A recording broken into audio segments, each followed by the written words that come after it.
UKM Trust pada pagi hari. Salat beserta salam semoga tetap tercurah limpahkan kepada junjungan kita, yakni Nabi besar Muhammad SAW, yang dimana beliau telah membawa kita dari zaman jahiliyah menuju zaman di era globalisasi seperti sekarang ini. Pertama, saya mau mengucapkan terima kasih banyak kepada pemateri kelas Riset 1 atau Insight 1 ya pada pagi hari ini, Kak Rozikin, yang sudah menyempatkan waktunya untuk hadir dan mau berbagi kepada kita semua untuk melaksanakan Trust Insight 1 terkait dengan proposal atau program holistik pembinaan dan pemberdayaan desa. Dan perlu kita ketahui bersama bahwa PHP 2D ini merupakan salah satu program ya yang diselenggarakan oleh baik itu dari pemerintah, yaitu salah satunya Kemendikbudristek ya kalau sekarang, dan ini merupakan salah satu momentum bagi kita semua untuk terus menggali mengenai potensi-potensi yang ada di dalam diri kita semua, apalagi kita sebagai generasi agent of change yang tentunya harus mampu untuk memberikan kontribusi yang positif untuk kemajuan yang namanya desa-desa kita sendiri. Tidak hanya masalah desa kita sendiri ya yang diperbaharui, yang dikembangkan, tapi di desa umumnya yaitu masyarakat Indonesia seperti itu. Dan betul sekali apa yang sudah disampaikan oleh Ketua Departemen Riset Interdisipliner sendiri terkait dengan kelas Insight 1 ini. Kita akan bahas seputar dengan proposal program holistik gitu ya. Jadi dari sini teman-teman bisa belajar dan bisa menggali mengenai potensi-potensi yang ada dalam diri teman-teman untuk bisa meningkatkan dan memberikan awareness gitu kepada masyarakat Indonesia terkait dengan pemberdayaan desa ini sendiri. Dan kita juga sudah mendatangkan pemateri yang sudah sangat luar biasa sekali ya dari Sains Hunter Indonesia yang tentu saja ini salah satu upaya kita untuk memfasilitasi teman-teman semua untuk mengembangkan mengenai creative thinking-nya, kemudian masalah critical thinking-nya dan sebagainya untuk bisa berkontribusi secara maksimal kepada desa teman-teman semua gitu. Dan dengan adanya hal ini juga ya tentu teman-teman di sini dapat berbagi, tentu dapat menggali juga mengenai pengetahuan-pengetahuan yang nantinya akan diberikan oleh pemateri pada pagi hari ini. Dan saya harap dengan adanya materi Trust Insight 1 ini teman-teman bisa mengimplementasikannya langsung gitu untuk menggali mengenai kemampuan teman-teman, kritikal teman-teman gitu untuk membuat yang namanya proposal pemberdayaan masyarakat seperti itu. Dan mungkin itu saja yang dapat saya sampaikan. Dan sebelumnya di sini saya juga mau mengucapkan terima kasih banyak kepada teman-teman semua yang sudah terlibat untuk pelaksanaan kelas riset atau Trust Insight 1 pada pagi hari ini. Dan saya buka Trust Insight 1 pagi hari ini dengan membaca lafaz basmalah. Bismillahirrahmanirrahim. Dan saya resmi ya buka untuk Trust Insight 1 ini pada pagi hari ini. Itu saja yang dapat saya sampaikan. Kurang dan lebihnya mohon maaf dan maklum. Wassalamualaikum warahmatullahi wabarakatuh. Waalaikumsalam warahmatullahi wabarakatuh. Terima kasih Kak Kiki Safiani atas sambutan sekaligus pembukaannya. Kita langsung saja beralih ke acara selanjutnya, yakni acara inti, yaitu penyampaian materi mengenai PHP 2D 2022 yang mengangkat tema Improve the Achievement from Your Innovation and Creativity in Optimal Village Empowerment, yang akan dibawakan oleh pemateri kita, pemateri luar biasa kita pada pagi hari ini, yaitu Kak Nur Hidayatul Rozikin. Nah, sebelum beralih ke pemateri, kita bakal kenalan dulu nih sama moderator kita yang bakal mandu acara pada pagi hari ini. Ada Kak Tia. Halo Kak Tia. Halo Kak Nila. Halo. Sehat Kak Tia? Gimana kabarnya? Alhamdulillah sehat. Alhamdulillah sehat. Kak Nila gimana nih kabarnya? Alhamdulillah sehat juga. Di situ gimana sinyalnya, aman? Aman Kak, cuacanya bagus di sini lagi bagus nih. Ya, semoga tidak terkendala sinyal ya sampai selesai materi nanti. Amin. Nah, kita udah sama-sama melihat ada Kak Tia di sini. Mungkin kita bakal kenalan lebih lanjut nih bersama Kak moderator kita untuk pembacaan CV Kak Tia selaku moderator. Nah, di sini ada CV dari Kak Tia. Kita kenalan dulu nih sama Katia, yaitu seorang mahasiswa semester 3 jurusan Agribisnis Untirta yang aktif dalam berorganisasi, baik itu di dalam maupun di luar kampus. Kak Tia ini memiliki antusiasme yang tinggi nih, serta pekerja keras dan mempunyai kemampuan komunikasi yang baik, serta senang mencoba hal-hal baru. Di sini ada banyak banget nih pengalaman serta pencapaian dari Kak Tia. Adapun pengalamannya itu selama tahun 2021 pernah menjadi panitia lokal Banten dalam kompetisi Pekan Inovasi Pelajar Nasional atau PINPENAS, serta pernah menjadi anggota Magangers Departemen Riset, dan pernah menjadi MC, moderator, ambasador, serta menjadi volunteer. Mungkin bisa dibaca nih sama teman-teman kalian kenalan lebih lanjut gitu tuh dengan pengalaman-pengalaman serta pencapaian dari Kak Tia. Dan ada pencapaiannya pula dari tahun 2019 sampai 2021. Dulu tahun 2019 pernah menjadi delegasi Banten dalam Forum Pelajar Indonesia di Jakarta tahun 2021. Wah, keren banget nih. Lalu ada pernah menjadi finalis lomba karya tulis serta pernah menjadi finalis lomba membuat poster juga. Ternyata bukan hanya di bidang karya tulis aja ya, ternyata Kak Tia ini bisa juga gitu tuh berkembang juga di bidang desain grafiknya. Mungkin itu untuk pengalaman dan pencapaiannya. Di sini ada kemampuan yang dimiliki oleh Kak Tia, ada kepemimpinan, ada komunikasi, serta individual, kerjasama tim, dan manajemen waktu.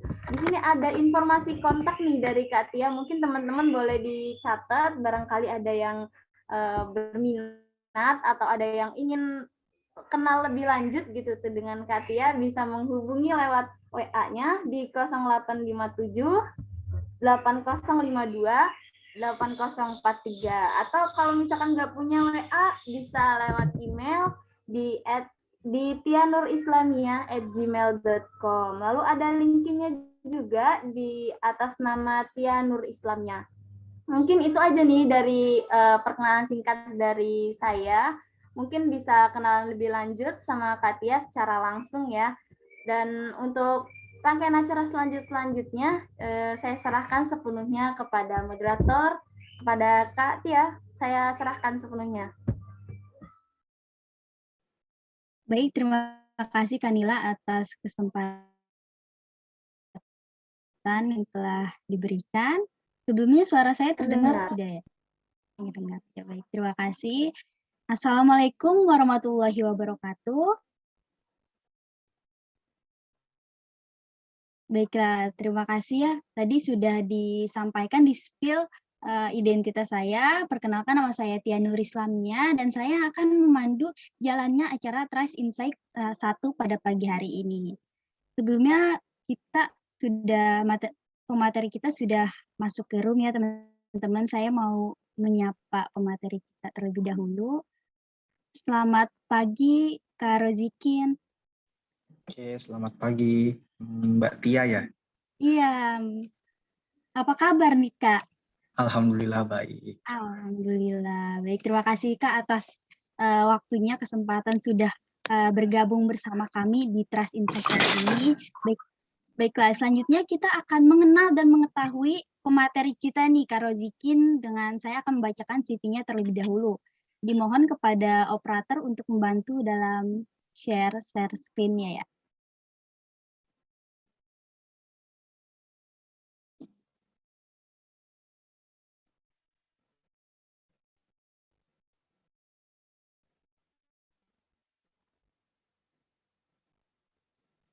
Baik, di sini sudah ada CV Kak Rozikin dengan nama Muhammad Nur Hidayatul Rozikin, tempat tanggal lahir Samarinda 9 November tahun 1999, gender laki-laki, status single, nasional Indonesia. Nah, LinkedIn-nya bisa banget nih di-connect ya teman-teman, saling connect di Nur Hidayatul Rozikin, dan Instagram-nya juga bisa banget di-follow ya, @nurhidayatur.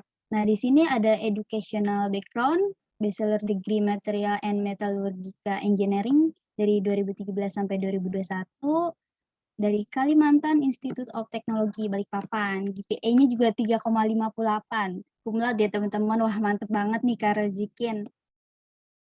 Boleh di scroll lagi. sini ada karir main role, yaitu fresh graduate focus on the file of analysis, technology, and research. Bisa di-share, bisa di-scroll lagi ya? Ya. Karena CV-nya panjang nih teman-teman, luar biasa. Banyak pengalaman dan prestasi dari Kak Rozikin ini ya teman-teman.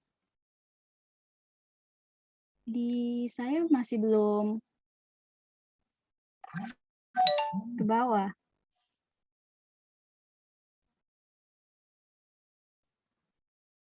Masih belum.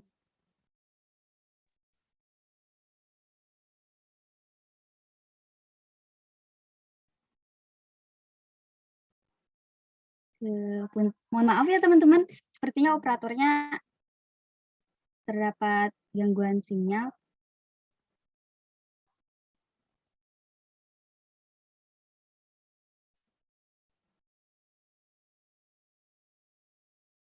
Oke, nah di sini ada work experience-nya, yaitu sebagai Assistant Manager and Website and Professional Research Mentor Mei 2020 sampai dengan sekarang, lalu di PT Riset Prestasi Indonesia, Sain Hunters, DKI Jakarta sebagai freelance, dan admin staff Januari 2021 sampai sekarang, lalu di Rumah Riset Officialnya di Jakarta. Oke, di sini achievement-nya banyak banget ya teman-teman, pencapaiannya ya. Mulai dari student with the most student activity and achievement in graduation plan of the Kalimantan Institute of Technology 2021, lalu ada proposal acceptance of 2020 funding student creativity program PKM, field of PKM GFK, wah mantep PKM GFK, lalu ada best presenter in national seminar and call for paper UNS, lalu ada second winner of national parade esai, wah dan masih banyak lagi yang nggak bisa saya sebutin satu-satu ya teman-teman.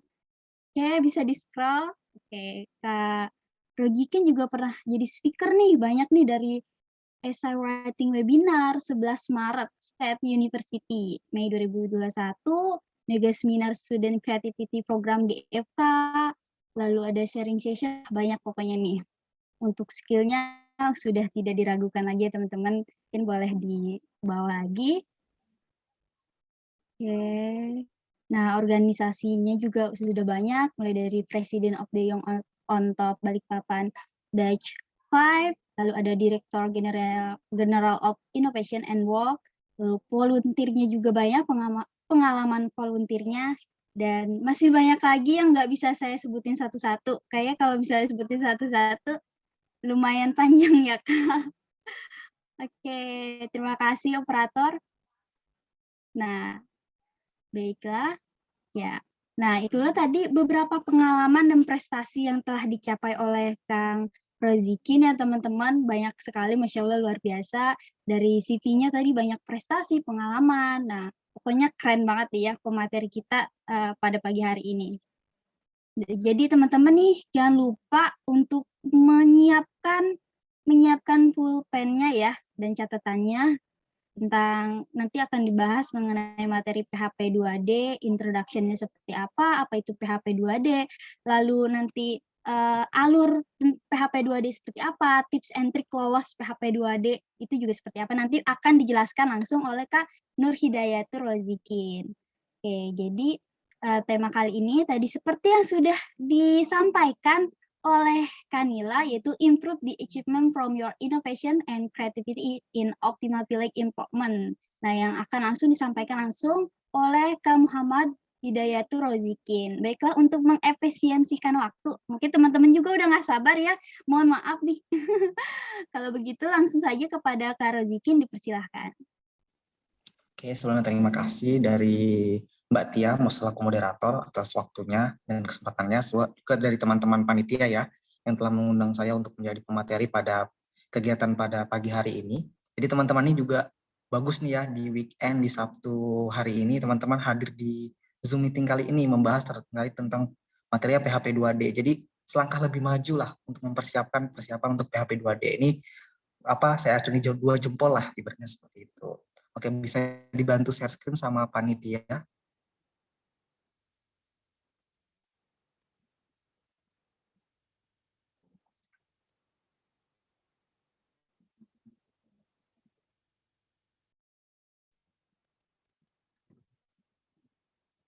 Oke, sebelumnya mungkin sambil udah belum terlihat share screen-nya. Ya, masih belum terlihat, Kak. Punten. Oke, Ya. sambil tersebut saya juga ingin nanya-nanya nih, Mbak Tia sendiri bergabung di organisasi apa di kampus? Organisasi, aku ikut komunitas ini, Kak. Ini, TRAS, Oke, UKM. komunitas. Ya. Oke, KM ya. Iya, Oke, nah. UKM. Jadi nanti mungkin di sini, mengapa saya tanya tersebut? Karena nanti di PHP 2D ini adalah bagaimana teman-teman ini daftarnya per organisasi nanti ya. Nanti akan saya jelaskan sedikit per organisasi atau per UKM atau komunitas yang ada di kampus masing-masing. Jadi teman-teman ini mempersiapkan nih, kalau bisa mungkin yang hadir pada pagi hari ini adalah yang memang terjun di bagian UKM atau di KM, di BEM, di komunitas-komunitas kampus. Seperti itu. Mungkin bisa diperbesar PPT-nya.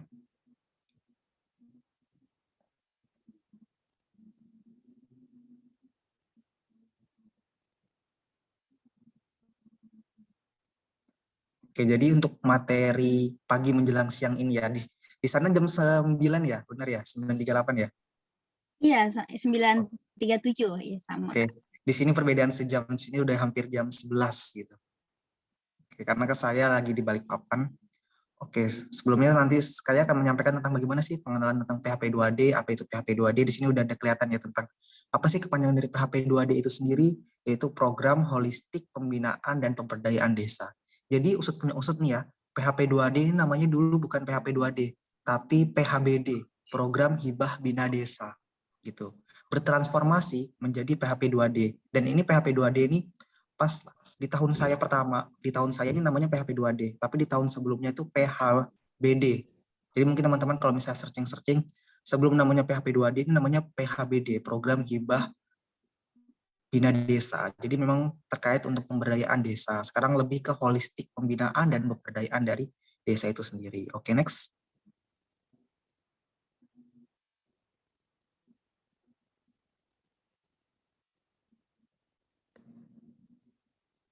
Bisa next.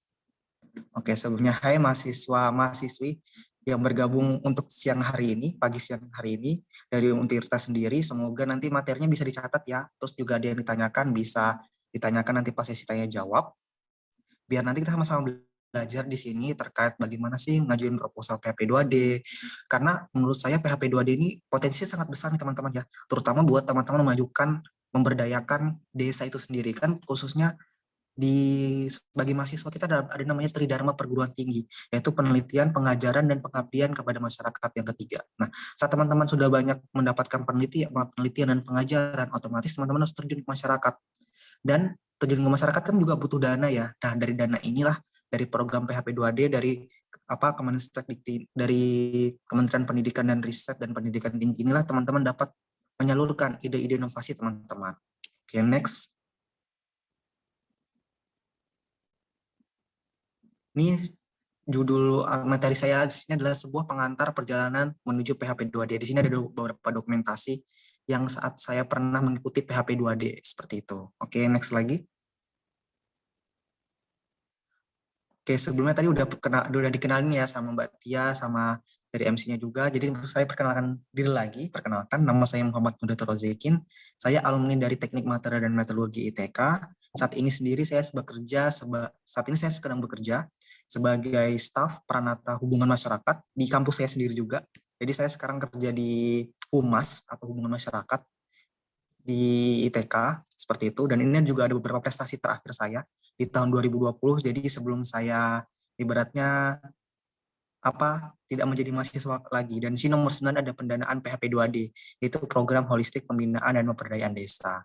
Terus teman-teman mungkin jika misalnya nanti ada yang ditanyakan terkait lebih lanjut bisa follow sosial media saya, ada di @nurhidayatur atau email saya nurhidayaturrozikin09@gmail.com atau di LINE dan Facebook seperti itu. Nanti bisa kontak terkait misalnya panduan-panduan terkait atau misalnya tentang tips trik PHP 2D atau misalnya di luar materi PHP 2D entah tadi misalnya PKM atau misalnya materi esai dan sebagainya bisa sharing-sharing juga ke saya. Jadi sama-sama belajar juga seperti itu.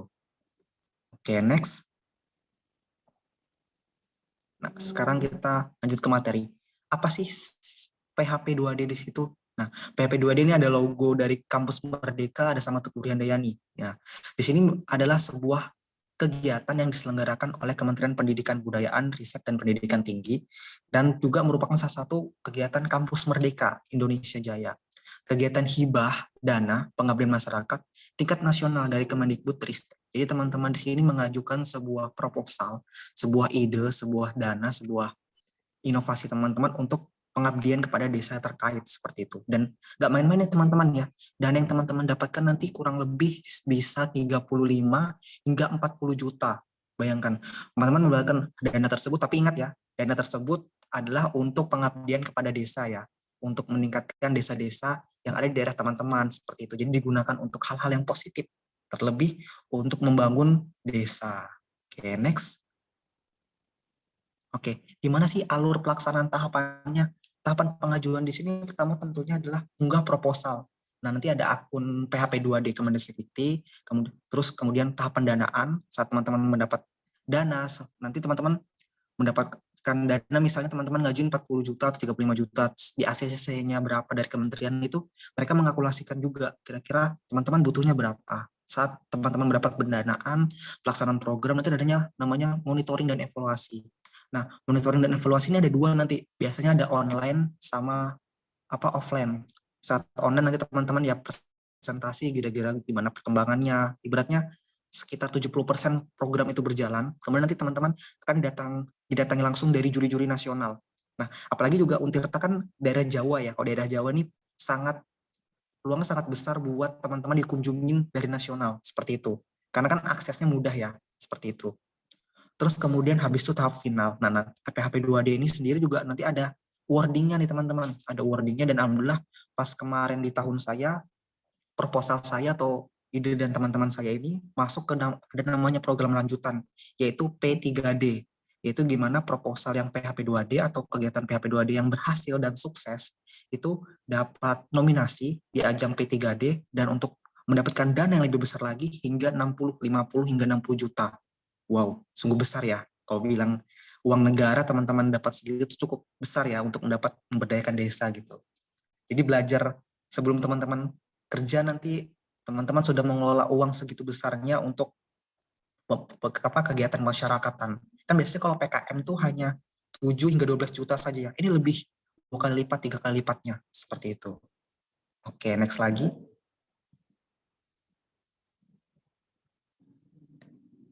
Oke, slide selanjutnya.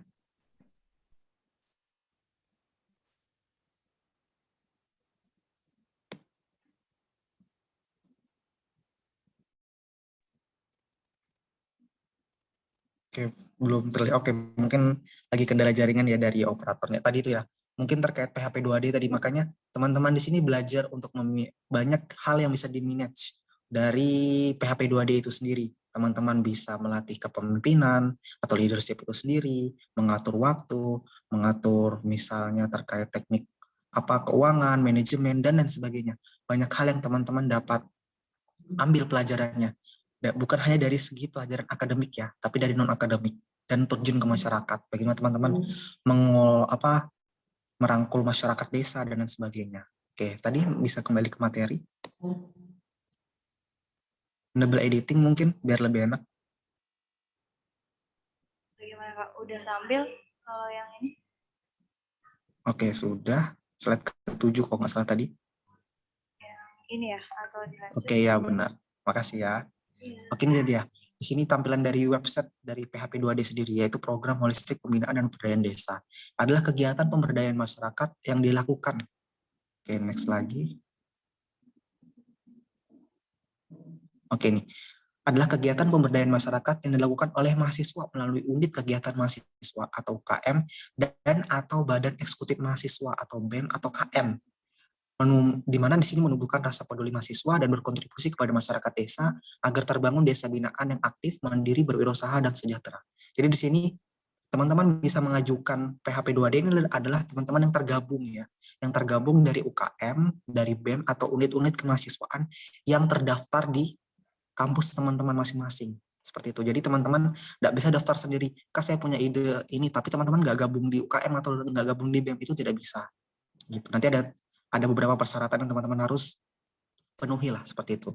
Dan tujuannya adalah di sini adalah tujuan sebagai mahasiswa ya, untuk menumbuhkan rasa peduli teman-teman. Seperti tadi, Tridharma perguruan tinggi, yaitu pengabdian kepada masyarakat, berkontribusi kepada masyarakat desa untuk membangun desa binaan yang aktif, mandiri, berusaha, dan sejahtera. Oke, next.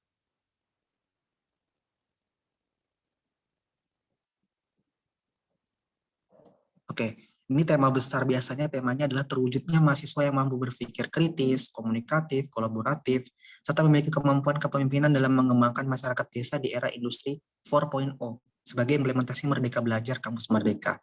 Tapi sekarang kan selalu berkembang ya, sekarang bahkan eranya itu lebih, eranya lagi 5.0 atau era Society 5.0.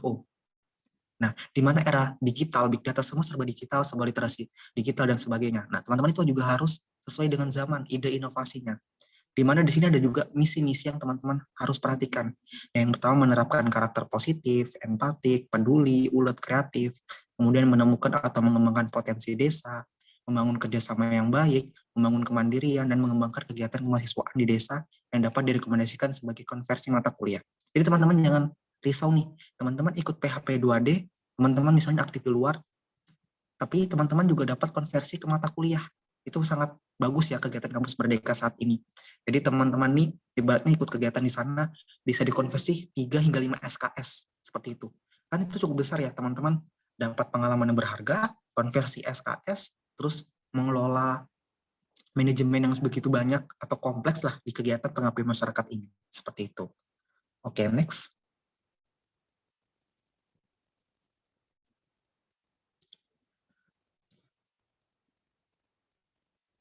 Oke, lanjut. Slide selanjutnya.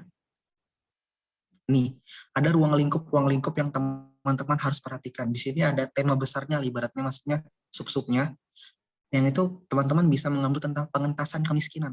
Entah misalnya dari daerah teman-teman survei di desa A, terkait kemiskinannya sangat tinggi, teman-teman ingin memperendah kemiskinan tersebut. Terkait kesehatan, terkait pengelolaan kesehatan, atau terkait pendidikan di suatu desa. Terus yang keempat, ketahanan dan keamanan pangan. Terus yang kelima, energi baru dan terbarukan. Keenam, lingkungan dan keanekaragaman hayati. 7, mitigasi bencana. 8, budaya dan seni. 9, industri kreatif. 10, pariwisata, dan 11, manufaktur. Jadi ini ibaratnya tema-tema atau misalnya bidang lingkup lah yang teman-teman dapat ambil, ruang lingkup proposal. Siapa tahu teman-teman tertarik, misalnya teman-teman di sini ada misalnya salah satunya, misalnya saya contohkan ya, tentang UKM pecinta alam, bisa Mapala gitu ya, Mapala. Nah, ternyata Mapala ini dia punya ide di desa ini untuk mengatasi mitigasi bencana, atau terkait tentang poin nomor 6, lingkungan dan keanekaragaman hayati, itu diperbolehkan teman-teman. Atau misalnya teman-teman yang umum, misalnya kayak BEM gitu kan, teman-teman mau mengatasi tentang pendidikan di suatu desa, biar tentang minat baca, minat belajar, dan sebagainya itu bisa. Jadi semua itu tergantung bagaimana keinginan teman-teman atau organisasi teman-teman. Dan di sini dapat ditekankan bahwasannya adalah kuota setiap ruang lingkup itu berbeda-beda. Jadi di sini juri pusat itu nggak ada misalnya pengentasan kemiskinan kuotanya cuma 10 atau misalnya 20 yang dapat pendanaan, itu enggak. Tapi semua itu berbeda-beda, tergantung kualitas proposal, kualitas ajuan, ataupun kualitas isi ide teman-teman yang dapat berimpact bagi masyarakat. Itu yang saya tahu seperti itu. Oke, next. Oke, kegiatan ini yang diusulkan harus bersifat strategis dan berkelanjutan. Nih, ada kata-kata berkelanjutan berdasarkan potensi yang ada. Jadi teman-teman jangan hanya saya punya inovasi, implementasikan, selesai, sudah. Jangan sampai seperti itu. Tapi harus ada keberlanjutan. Ada roadmap panjang atau roadmap jelasnya, jangka panjangnya. Di mana ada partisipasi masyarakat, kolaborasi perguruan tinggi, entah dari rektorat, atau misalnya dari dosen, dari LPPM, pengabdian kepada masyarakat, pemerintah daerah, mungkin teman-teman dapat guide pemerintah daerah, dunia usaha atau industri, atau unsur-unsur lainnya. Jadi teman-teman dapat berkolaborasi. Nah, seperti itu. Oke, next lagi.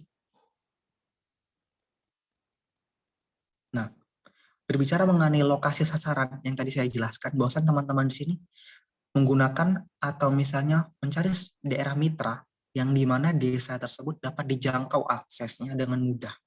Maksudnya mudah di sini adalah mudah teman-teman akses. Kan nggak mungkin ya teman-teman mau melakukan pemberdayaan masyarakat di situ, tapi teman-teman sulit mengakses ke daerah tersebut itu.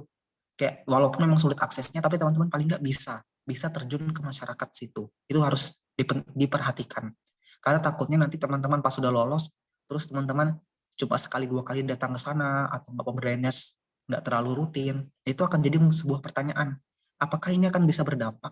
Kan semuanya itu akan perlahan ya, ibaratnya gini, terbentuk. Jadi perlahan-perlahan tapi pasti gitu. Jadi jangan hanya cuma 1-2 teman-teman kunjungan dan sebagainya. Terus maksimal jarak tempuh juga harus diperhatikan, yaitu 2 jam, 2 hingga 3 jam, atau radius 100 km dari kampus. Di mana lokasi PHP2D ini dapat dilakukan di desa-desa di daerah tertinggal. Di sini mengacu pada Presiden Republik Indonesia nomor 63 tahun 2020 tentang penetapan daerah tertinggal. Jadi teman-teman mungkin bisa juga difokuskan ke daerah-daerah tertinggal. Atau misalnya teman-teman cari sumber-sumber, misalnya di daerah teman-teman tuh, daerah tertinggal tuh di mana, seperti itu. Oke, next lagi. Nah, di sini tadi yang mungkin saya sedikit jelaskan adalah pengusulan proposal. Di mana pengusul PHP2D adalah kelompok mahasiswa aktif program sarjana. Jadi saya nggak bisa lagi nih ikut PHP2D karena sudah nggak aktif lagi jadi mahasiswa gitu. Terus yang kedua, tergabung di dalam organisasi kemahasiswaan unit kegiatan mahasiswa UKM maupun lembaga eksekutif atau LE mahasiswa dan disetujui oleh pemimpin perguruan tinggi. Karena nanti ada namanya surat keputusan atau SK perguruan tinggi bahwa teman-teman itu adalah bagian dari KM, BEM atau UKM yang ada di kampus teman-teman. Terus setiap satu organisasi kemahasiswaan KM itu diperbolehkan hanya mengusulkan 1 judul proposal gitu ya. Jadi setiap UKM hanya membolehkan 1 judul dengan jumlah mahasiswa pelaksana yaitu 10 hingga 15. Sekurang-kurangnya berasal dari 2 angkatan. Jadi jangan sampai teman-teman di sini angkatan 2021 semua atau 2020 semua. Itu jangan sampai, tapi 2 angkatan berbeda. Misalnya ada juga pertanyaan, Kak, di KM atau di BEM atau di UKM saya anggotanya 30. Enggak apa-apa, ikut serta. Tapi untuk ditulis di proposal itu hanya 10 hingga 15. Jadi semua ikut gabung untuk berpartisipasi enggak apa-apa. Nanti mungkin biasanya tergantung kebijakan kampus tentang pembuatan SK pengabdian masyarakat. Tapi untuk pengajuan proposal ke pusat itu 10 hingga 15 orang. Jadi pertanyaan yang paling seringnya, kalau misalnya lebih bagaimana? Itu diperbolehkan seperti itu. Tapi pengajuan ke pusat hanya 15 orang seperti itu. Terus tidak diperbolehkan ada pergantian anggota tim pelaksana. Jadi teman-teman diperhatikan, bagi teman-teman yang udah mau lulus nih ibaratnya, jangan menjadi ketua, karena takut ini tidak boleh pergantian ketua seperti itu. Ataupun pergantian anggota. Juga tidak diperbolehkan juga ada pergantian desa atau lokasi, karena itu teman-teman ibaratnya mengajukan desa A. Juri menilai desa A bagus, tapi ternyata teman-teman memilih desa B. Nah, itu tidak boleh, kecuali ada alasan yang benar-benar darurat, entah misalnya desa A ini lagi, yang kita nggak berpikir misalnya ada bencana alam atau apa, jadi nggak bisa, jadi semuanya dialihkan dan sebagainya. Itu baru suatu yang darurat gitu. Terus menyertakan surat pernyataan kesediaan kerjasama bermaterai 10.000 sekarang ya, kesediaan kerjasama antara desa, surat keputusan legalitas organisasi dari rektor atau ketua intrakampus, dan tidak lebih dari 15 halaman, dihitung mulai latar belakang sampai dengan rancangan biaya. Dan semua itu diajukan secara daring atau online melalui laman php2d.kemendikbud.go.id. Jadi teman-teman bisa cek di web tersebut. Oke, next. Oke, di sini ada strukturnya, nanti mungkin bisa ke Mas Ruri kalau nggak salah sudah saya share untuk pedoman-pedomannya, materi-materi nanti bisa ditanyakan lagi ke panitia ya. Ini ada judul, ada latar belakang masalah, perumusan, tujuan, indikator, luaran, metode pelaksana, jadwal kegiatan, akan biaya, instrumen, lampiran-lampiran, dan seterusnya. Nanti kita akan detail lebih lanjutnya. Oke, next lagi. Nah, di sini ada judul yang pernah saya angkat, yaitu Kampung Nelayan Berdasi di Desa Solok Oseng, Karyangau, Balikpapan Barat. Ini ada logonya, jadi saya kerjasama dengan Pertamina juga. Jadi salah satu kerjasama dengan CSA Pertamina. Jadi tadi teman-teman harus berkolaborasi dengan pihak-pihak terkait untuk mengembangkan desa tersebut. Seperti itu juga bisa. Oke, next. Oke, ini dia berbicara mengenai strukturnya tadi. Tadi kan kecil-kecil ya, sekarang kita lebih detail. Pertama, judul proposal. Di sini teman-teman bisa cek judul saya, yaitu Kampung Nelayan Berdasi Kampung Nelayan Berdasi. Ada sebuah brand, nama brand gitu ya. Brandnya apa? Sebuah pemberdayaan masyarakat Desa Solok Oseng melalui pendirian badan usaha mandiri berbasis peningkatan nilai jual hasil perikanan. Jadi daerahnya disebutkan juga di judul ini. Jadi di sini tipsnya adalah yang menarik. Terus brand dari inovasi atau pengabdian itu ditonjolkan, yaitu contohnya di sini Kampung Nelayan Berdasi. Kemudian lokasi wilayah mitra atau lokasi wilayah desa, yaitu Desa Solok Oseng, itu dijelaskan, dimasukkan di judul. Potensi lokal. Potensi lokal di sini adalah perikanan, itu juga dimasukkan. Kemudian hal unik atau ciri khas yang bisa teman-teman tonjolkan, yaitu pemberdayaan masyarakat tentang pendirian badan usaha. Nah, itu tadi dia tips dari pembuatan judul itu sendiri. Jadi teman-teman, poin-poin tersebut untuk bisa menarik perhatian dari juri. Kan misalnya teman-teman cuma nulis pemberdayaan masyarakat Desa Solok Oseng melalui pendirian badan usaha mandiri gitu, untuk peningkatan nilai jual hasil perikanan. Berbeda dengan Kampung Nelayan Berdasi, wah ternyata ada brandnya, brand orange-nya lah, ibaratnya untuk meningkatkan nilai jual dari ide teman-teman, seperti itu. Terus selanjutnya dari ketentuan anggota, seluruh anggota itu teman-teman harus sesuaikan format. Dan misalnya teman-teman di sini jangan sampai menyingkat nama ya. Misalnya di sini contohnya saya Muhammad, kecuali di sini ada namanya M Iksan Zainuddin. Nah, karena memang di poin 1, 2, 3, 4, 5, 6 di bawahnya Wahyu Ramadan ada M titik, karena memang namanya M. Dan itu teman-teman tuliskan di lampiran bahwa nama dari salah satu teman anggota teman-teman itu di akta memang M titik. Jadi jangan sampai menyingkat nama. Jangan sampai menyingkat nama di proposal. Itu sangat fatal. Karena nanti akan tercek juga. Kecuali memang teman-teman namanya memang disingkat, teman-teman lampirkan di lampiran itu akta kelahirannya. Bisa sampai seperti itu. Itu ibaratnya administrasi, dari sisi administrasi ya teman-teman. Terus tadi lihat angkatannya. Di sini ada 2017, 2016, 2018. 3 angkatan. Jadi udah memenuhi kriteria ya dari 2 angkatan yang berbeda. Dan di sini kalau nggak salah di sini dari BEM saya. Jadi mengajukan dari berbagai macam prodi. Ada 1, 2, 3, 4, 5, 6, 7 prodi. 7 prodi dengan 3 angkatan. Nah, semakin banyak jurusan, semakin banyak tentunya ya materi ataupun insight ilmu yang teman-teman dari berbagai macam prodi itu dapatkan, seperti itu. Oke, next lagi. Itu bicara mengenai judul proposal tadi atau halaman awal. Next. Nah, halaman pengesahan.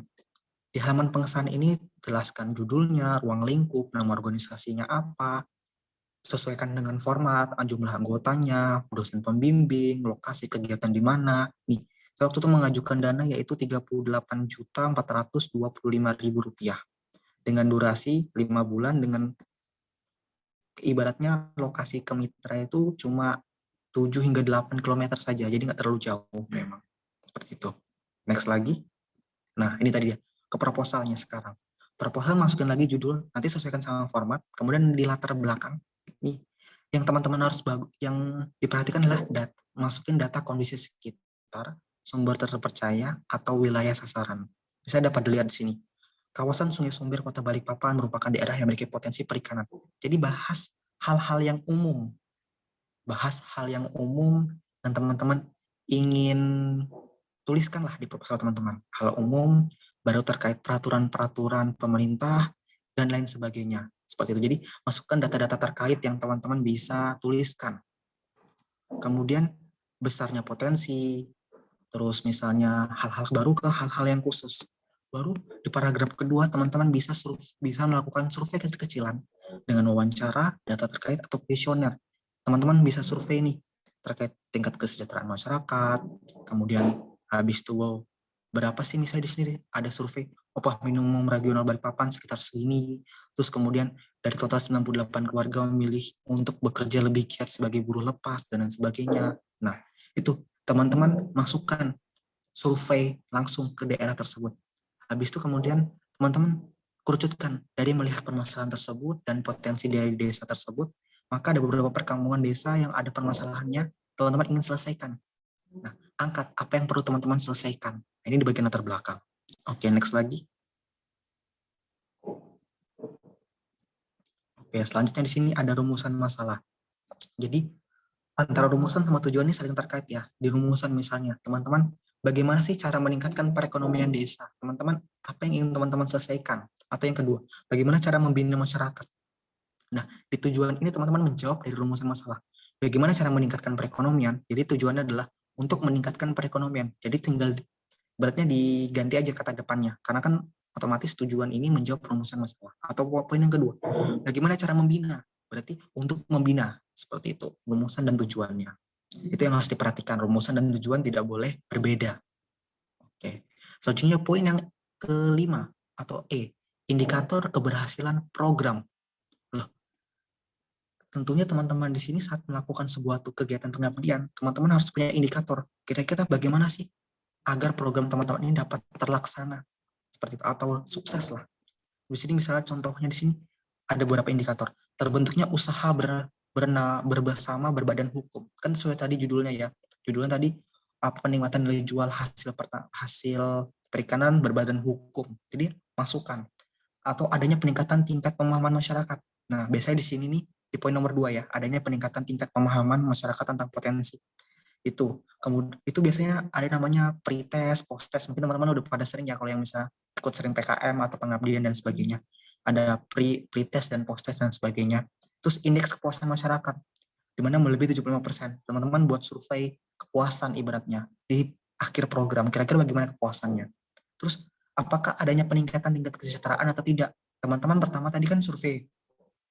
Tanya dulu gimana kondisi masyarakat. Terus kemudian pas di akhir bagaimana apa yang dirasakan. Nah, itu yang teman-teman bisa lakukan. Oke, next lagi.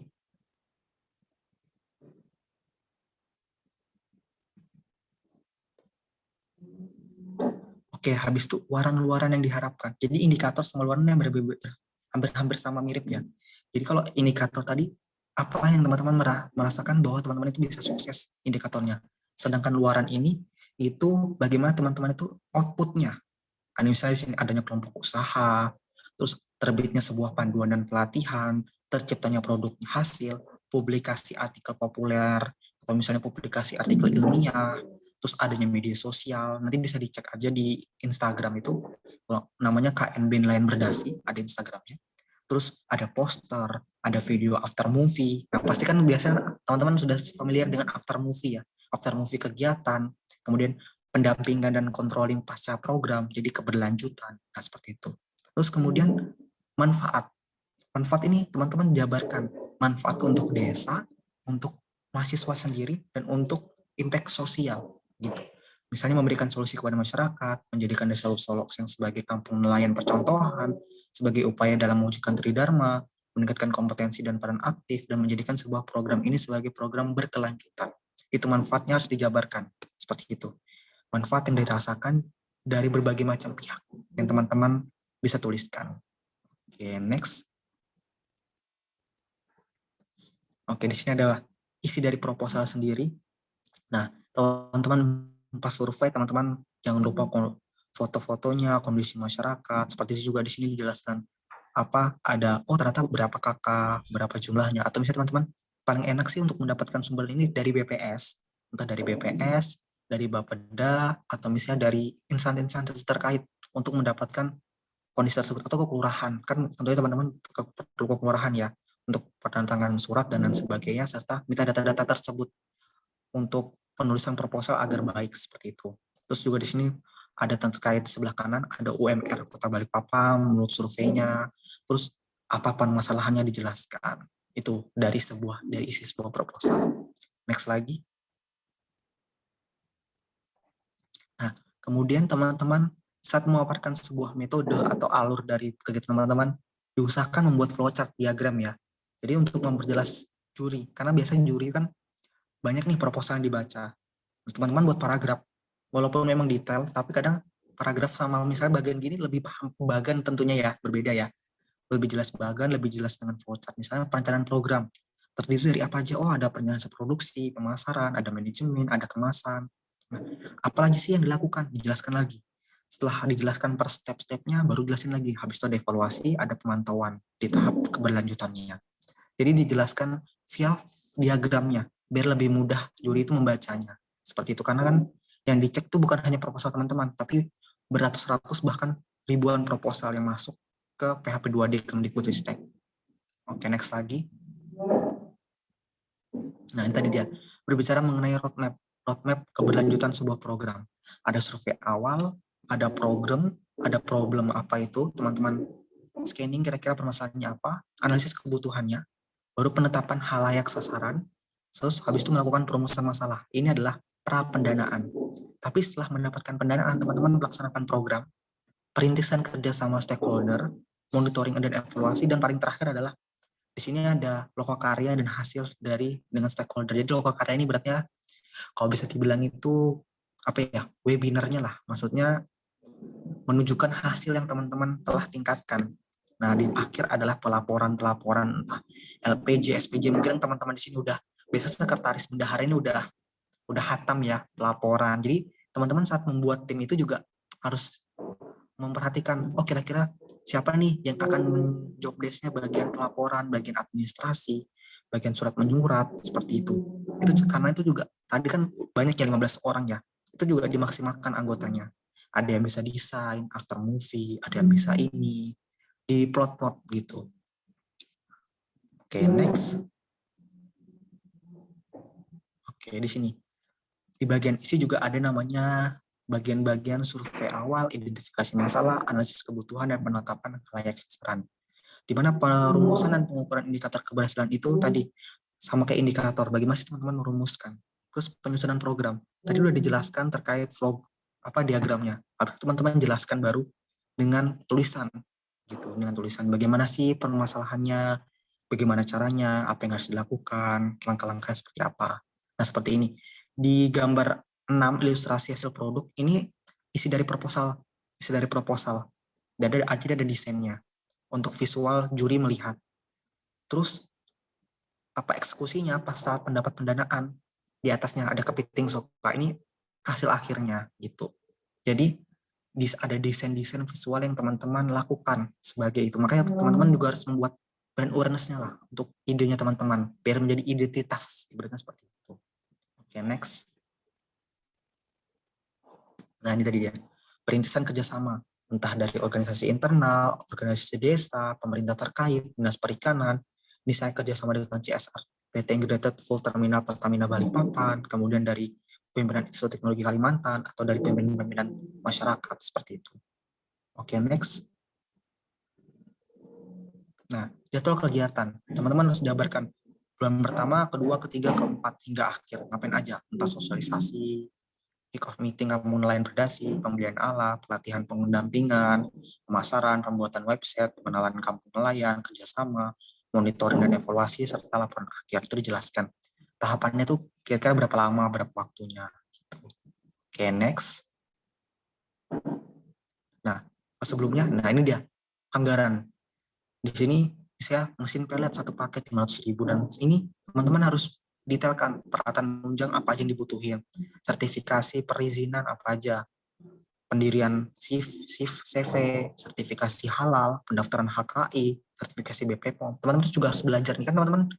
Tentunya banyak belajar dari yang saya bilang, makanya teman-teman bisa mengurus CV, sertifikat halal, HKI, BPOM dan sebagainya. Bayangkan ternyata pengurusan ini tuh lumayan juga loh, 13 juta, di mana pasti masyarakat desa juga nggak terlalu paham. Teman-teman dengan terjun teman-teman ke masyarakat desa, teman-teman akan memberi informasi yang lebih detail terkait hal tersebut. Seperti itu. Oke, next.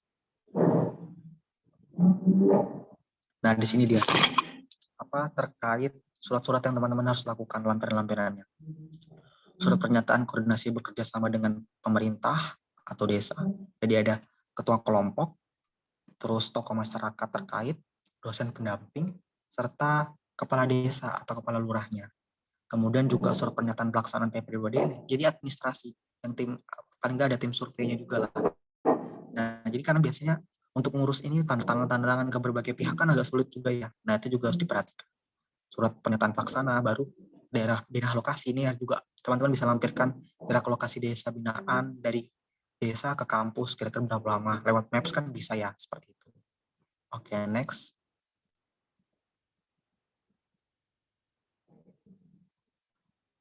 Nah, ini dia bukti-bukti legalitas.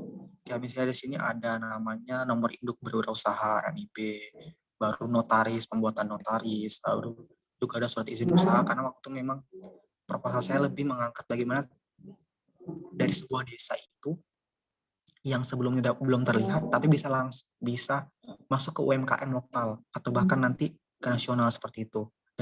Dan sebelum itu harus ada namanya surat-surat izin atau ibaratnya nomor-nomor usaha lah seperti itu. Jadi biar bisa terakui usahanya. Gitu. Next. Nih, ini adalah daerah desa Solok Osim sendiri. Nah, teman-teman sasarannya di mana, teman-teman tulis daerahnya di mana, terus dokumentasinya di mana, foto-foto, berbanyak dokumentasi. Saran saya buat draft sendiri. Jadi biar teman-teman mudah untuk upgrade terus dokumentasi atau misalnya progres teman-teman seperti itu. Next. Nah, ini ada beberapa dokumentasi ini pas lagi sosialisasi, kemudian nih saya dan tim ada kampung nelayan berdasi. Ini kegiatan foto bersama dengan tim. Waktu itu lagi pandemi memang juga. Terus ini lagi pemaparan materi saya dan rekan saya terkait bagaimana sih cara untuk biar meningkatkan nilai hasil jual. Terus ini diskusi, baru ini juga rekan saya juga ada untuk menjelaskan tentang packaging untuk terus ini juga beberapa perwakilan. Jadi nggak semuanya karena memang itu terbatas karena pandemi. Jadi memang sesuai protokol juga walaupun memang masih berdekatan ya seperti itu. Gitu jadi pakai masker, kemudian juga perwakilan kayak ibu PKK perwakilannya seperti itu. Oke, next lagi.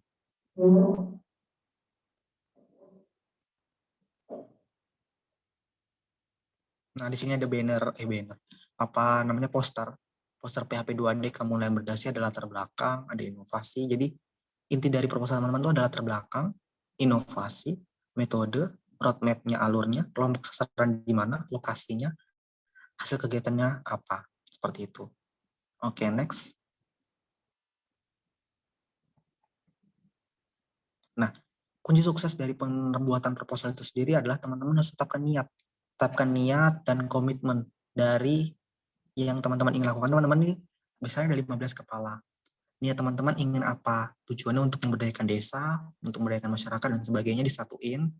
Nah, jadi dalam hal ini karena akan ada banyak proses yang teman-teman lakukan, bahkan bayangkan 5 bulan dalam 15 dengan 15 orang, kemudian dengan tujuan yang harus sama. Seperti itu kan agak berat ya. Terus melakukan perencanaan yang matang dan diikuti dengan aksi.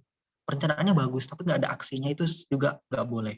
Terus siapkan diri untuk melakukan sebuah perubahan-perubahan. Tadi yang sebelumnya misalnya, contohnya di proposal saya, mereka nggak tahu tentang packaging, tentang peningkatan nilai jual seperti hasil perikanannya, masuk ke swalayan-swalayan, tapi bisa masuk ke perubahan yang lebih baik. Terus ikuti semua unsur kegiatan dengan sungguh-sungguh dan dengan cara yang semangat. Dan upayakan untuk hasil-hasil yang terbaik. Jadi jangan teman-teman setengah-setengah melakukan suatu kegiatan tersebut. Gitu. Next lagi. Oke, next lagi. Oke, mungkin itu materi dari saya. Apakah dari panitia bisa share terkait video yang saya sempat share ke panitia? Gimana Pak Dede, bisa di-share nggak?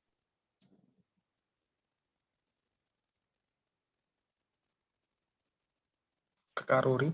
Ini video yang di YouTube itu ya, Kak? Iya benar. Kalau bisa nggak apa-apa diputar, kalau nggak bisa nanti bisa di-share aja Dian. Insya Allah bisa. Coba saya coba dulu ya, Kak. Oke, sebentar ya.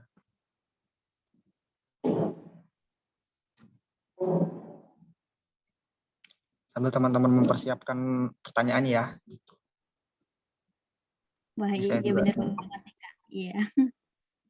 Menarik Karena juga ya. memang, ya. Iya. Dan untuk dananya sendiri beda dengan PKM kan, apalagi sekarang PKM hanya 7 juta Kak, benar Iya, maksimalnya kan. iya benar. PHP 2D tadi bisa sampai 40 juta, bahkan kalau misalnya lanjut tuh bisa sampai dapat 70 juta ya Kak. Benar sekali. Mantap banget teman-teman, pasti banyak yang mau ditanyain sih Kak ini. Oke, kita lihat videonya dulu ya.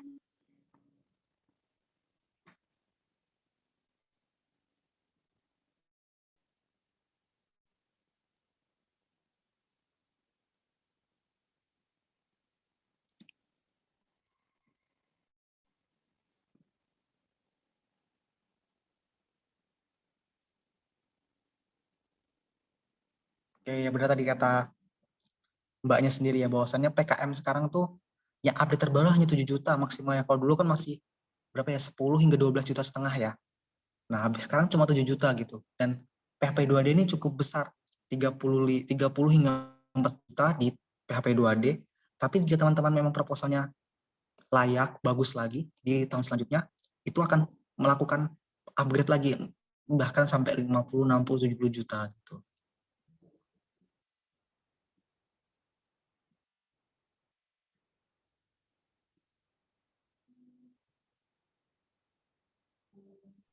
Suaranya ada nggak ya? Bisa share sound-nya? Belum ada, Kak, belum terdengar.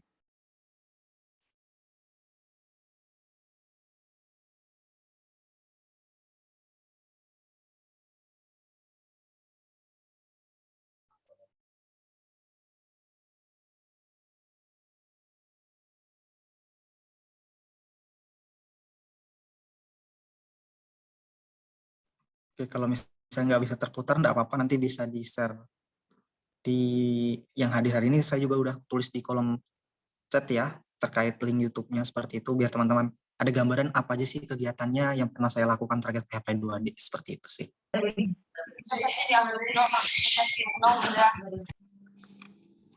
Mohon maaf ini Kak, sinyalnya lagi Iya, hujan sepertinya deras. gangguan sinyal ya. Ya.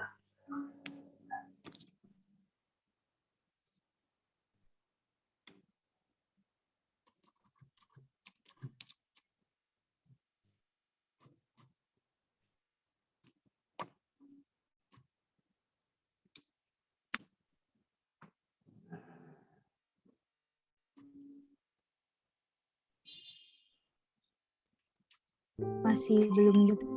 Oh ya.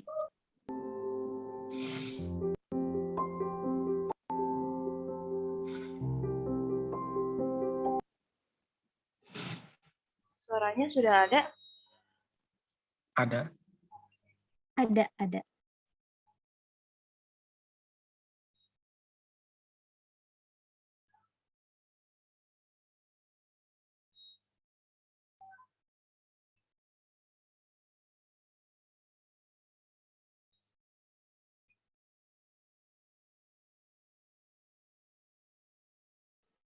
Mohon maaf ya teman-teman, ini sepertinya PDB gangguan sinyal. Jadi tadi seperti yang Kak Rozikin katakan bahwa untuk teman-teman yang mau melihat nih kegiatan PHP 2D itu seperti apa, tadi Kak Rozikin sudah mengirim ya link YouTube-nya ada di kolom chat. Jadi teman-teman bisa dilihat langsung di YouTube HP atau laptopnya masing-masing untuk kegiatannya. Sambil kita menunggu nih, sebenarnya penasaran juga biar nonton bareng gitu ya Kak. Oh iya.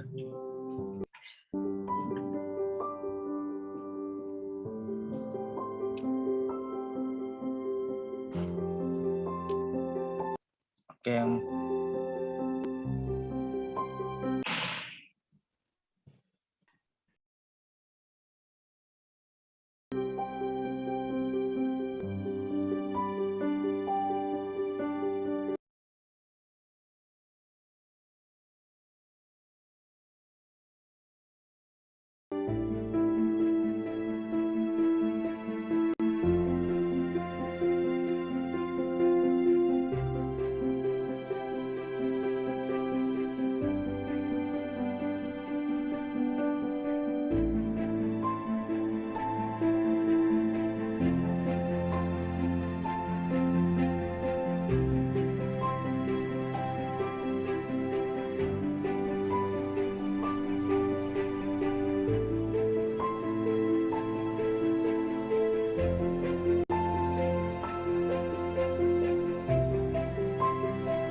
Oke, itu tadi ya video after movie-nya ya.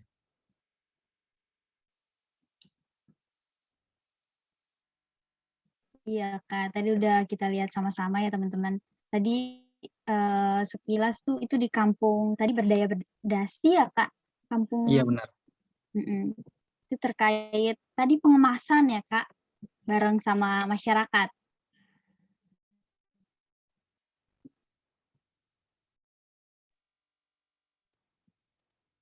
Oke, ya Oke, teman-teman. karena mayoritasnya Balikpapan itu yang pinggir laut ya.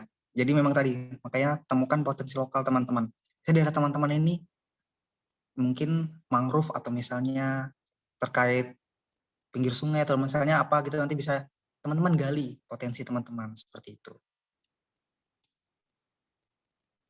Iya, Kak, bener banget ya. Oke. Terima kasih Kak Rozikin atas pemaparan materinya tadi yang luar biasa, PHP 2D mulai dari apa itu PHP 2D sampai alur, sampai penyusunan semuanya dikupas tuntas dijelasin sama Kak Rozikin ya teman-teman. Nah, baiklah sekarang pasti teman-teman juga udah banyak yang mau tanya nih, mungkin yang masih dibingungin gitu, biar bisa langsung nanya sama Kak Rozikin gitu, yang ahlinya yang udah pernah bahkan masuk nominasi P3D ya tadi sampai bisa pembiayaan 50 sampai 70 juta itu kan Masya Allah gede banget, keren juga ya.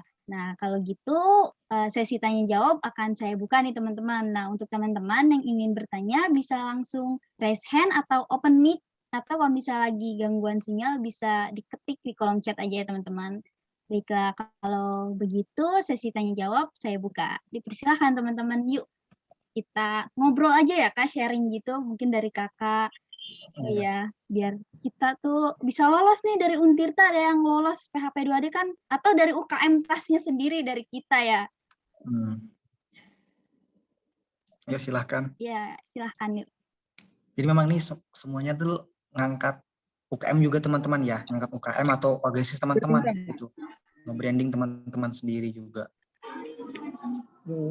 Iya benar. Udah ada yang headset. Bentar, dari Armina. Armina mungkin bisa open mic. Boleh gabung nggak?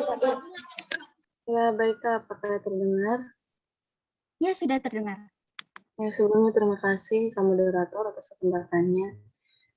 Di sini Armina mau bertanya, ya kan tadi sudah dijelaskan mengenai PHP 2D itu apa. Terus kan PHP 2 ini kegiatan pemberdayaan masyarakat gitu Kak. Kegiatan pemberdayaan masyarakat mahasiswa melalui unit kegiatan mahasiswa ataupun badan eksekutif mahasiswa. Nah tadi Armina mendengar dari materi kalau misalnya kita bukan berasal dari UKM atau BEM itu ada syarat-syarat atau hal yang menunjangnya gitu. Kalau misalkan kita bukan berasal dari UKM tapi kita ingin mengikuti PHP 2D ini. Nah untuk hal-hal yang menunjangnya itu kiranya apa ya Kak? Terima kasih. Oke, terima kasih atas pertanyaannya. Ini langsung jawab, Mbak. Ya, langsung jawab aja Kak. Iya, nggak apa-apa. Oke, sebelumnya terima kasih. Oke, jadi saya coba izin jawab ya. Kalau misalnya di kampus saya, misalnya teman-teman di sini semuanya adalah bagian dari KM ITK atau keluarga mahasiswa ITK. Jadi misalnya ibaratnya itu teman-teman nggak gabung BEM, nggak gabung KM, nggak gabung UKM, tapi teman-teman tuh ibaratnya ada payung, bahwasan teman-teman itu KM. Itu kalau misalnya di kampus saya gitu ya. Ibaratnya itu ada memang semua mahasiswa yang ada di kampus itu adalah bagian dari KM atau bagian dari BEM. Jadi teman-teman nggak perlu jadi struktur pengurus, tapi jadi anggota. Misalnya teman-teman di sini bergabung di BEM gitu kan, atau misalnya bergabung jadi anggotanya aja, nggak apa-apa ikut menjadi dapat mengusulkan proposal, tapi tetap harus kerjasama sama yang lainnya seperti itu sih. Jadi tetap harus mengusulkan karena ada SK dari perguruan tinggi, bahwasan teman-teman adalah memang bagian dari kampus itu sendiri gitu. Jadi misalnya teman-teman ikut komunitas luar itu nggak bisa gitu, tapi harus memang dari internal kampus, entah memang dari KM atau keluarga mahasiswa atau dari bagian dari kampus itu sendiri atau dari BEM, dari UKM dan lain sebagainya, seperti itu sih. Karena kalau misalnya teman-teman dari kegiatan dari luar atau misalnya teman-teman nggak punya walaupun memang teman-teman bukan BEM dan sebagainya, tapi ternyata ada payung hukum yang memang teman-teman itu adalah bagian dari kampus itu sendiri atau struktur kampus itu sendiri, teman-teman diperbolehkan. Jadi tergantung kebijakan kampus sih, seperti itu. Saat teman-teman meminta surat, beratnya surat keterangan lah, kayak gitu. Apakah terjawab? Bagaimana Armina? Atau masih ada yang mau ditanyakan? Ya, baik Kak, dipahami. Terima kasih. Oke, terima kasih kembali. Baik, terima kasih Kak Rozikin dan Armina. Selanjutnya ada pertanyaan lagi nih Kak, aku bacain ya di kolom chat. Assalamualaikum Kak, perkenalkan nama saya Rima Rahmawati di jurusan Pendidikan Kimia. Izin bertanya Kak, apakah ada hambatan di dalam masyarakatnya ataupun di kelompok Kakak dalam melakukan PHP 2D ini? Oke, terima kasih. Ini pertanyaannya menarik ya. Oke, ini Iya. bahkan pertanyaan juri nih. Gitu. Pertanyaan juri. Jadi hambatan masyarakat mungkin teknologi ya. Kan desa gitu ya. Terkait teknologi, bagaimana mungkin tadi pengolahan websitenya.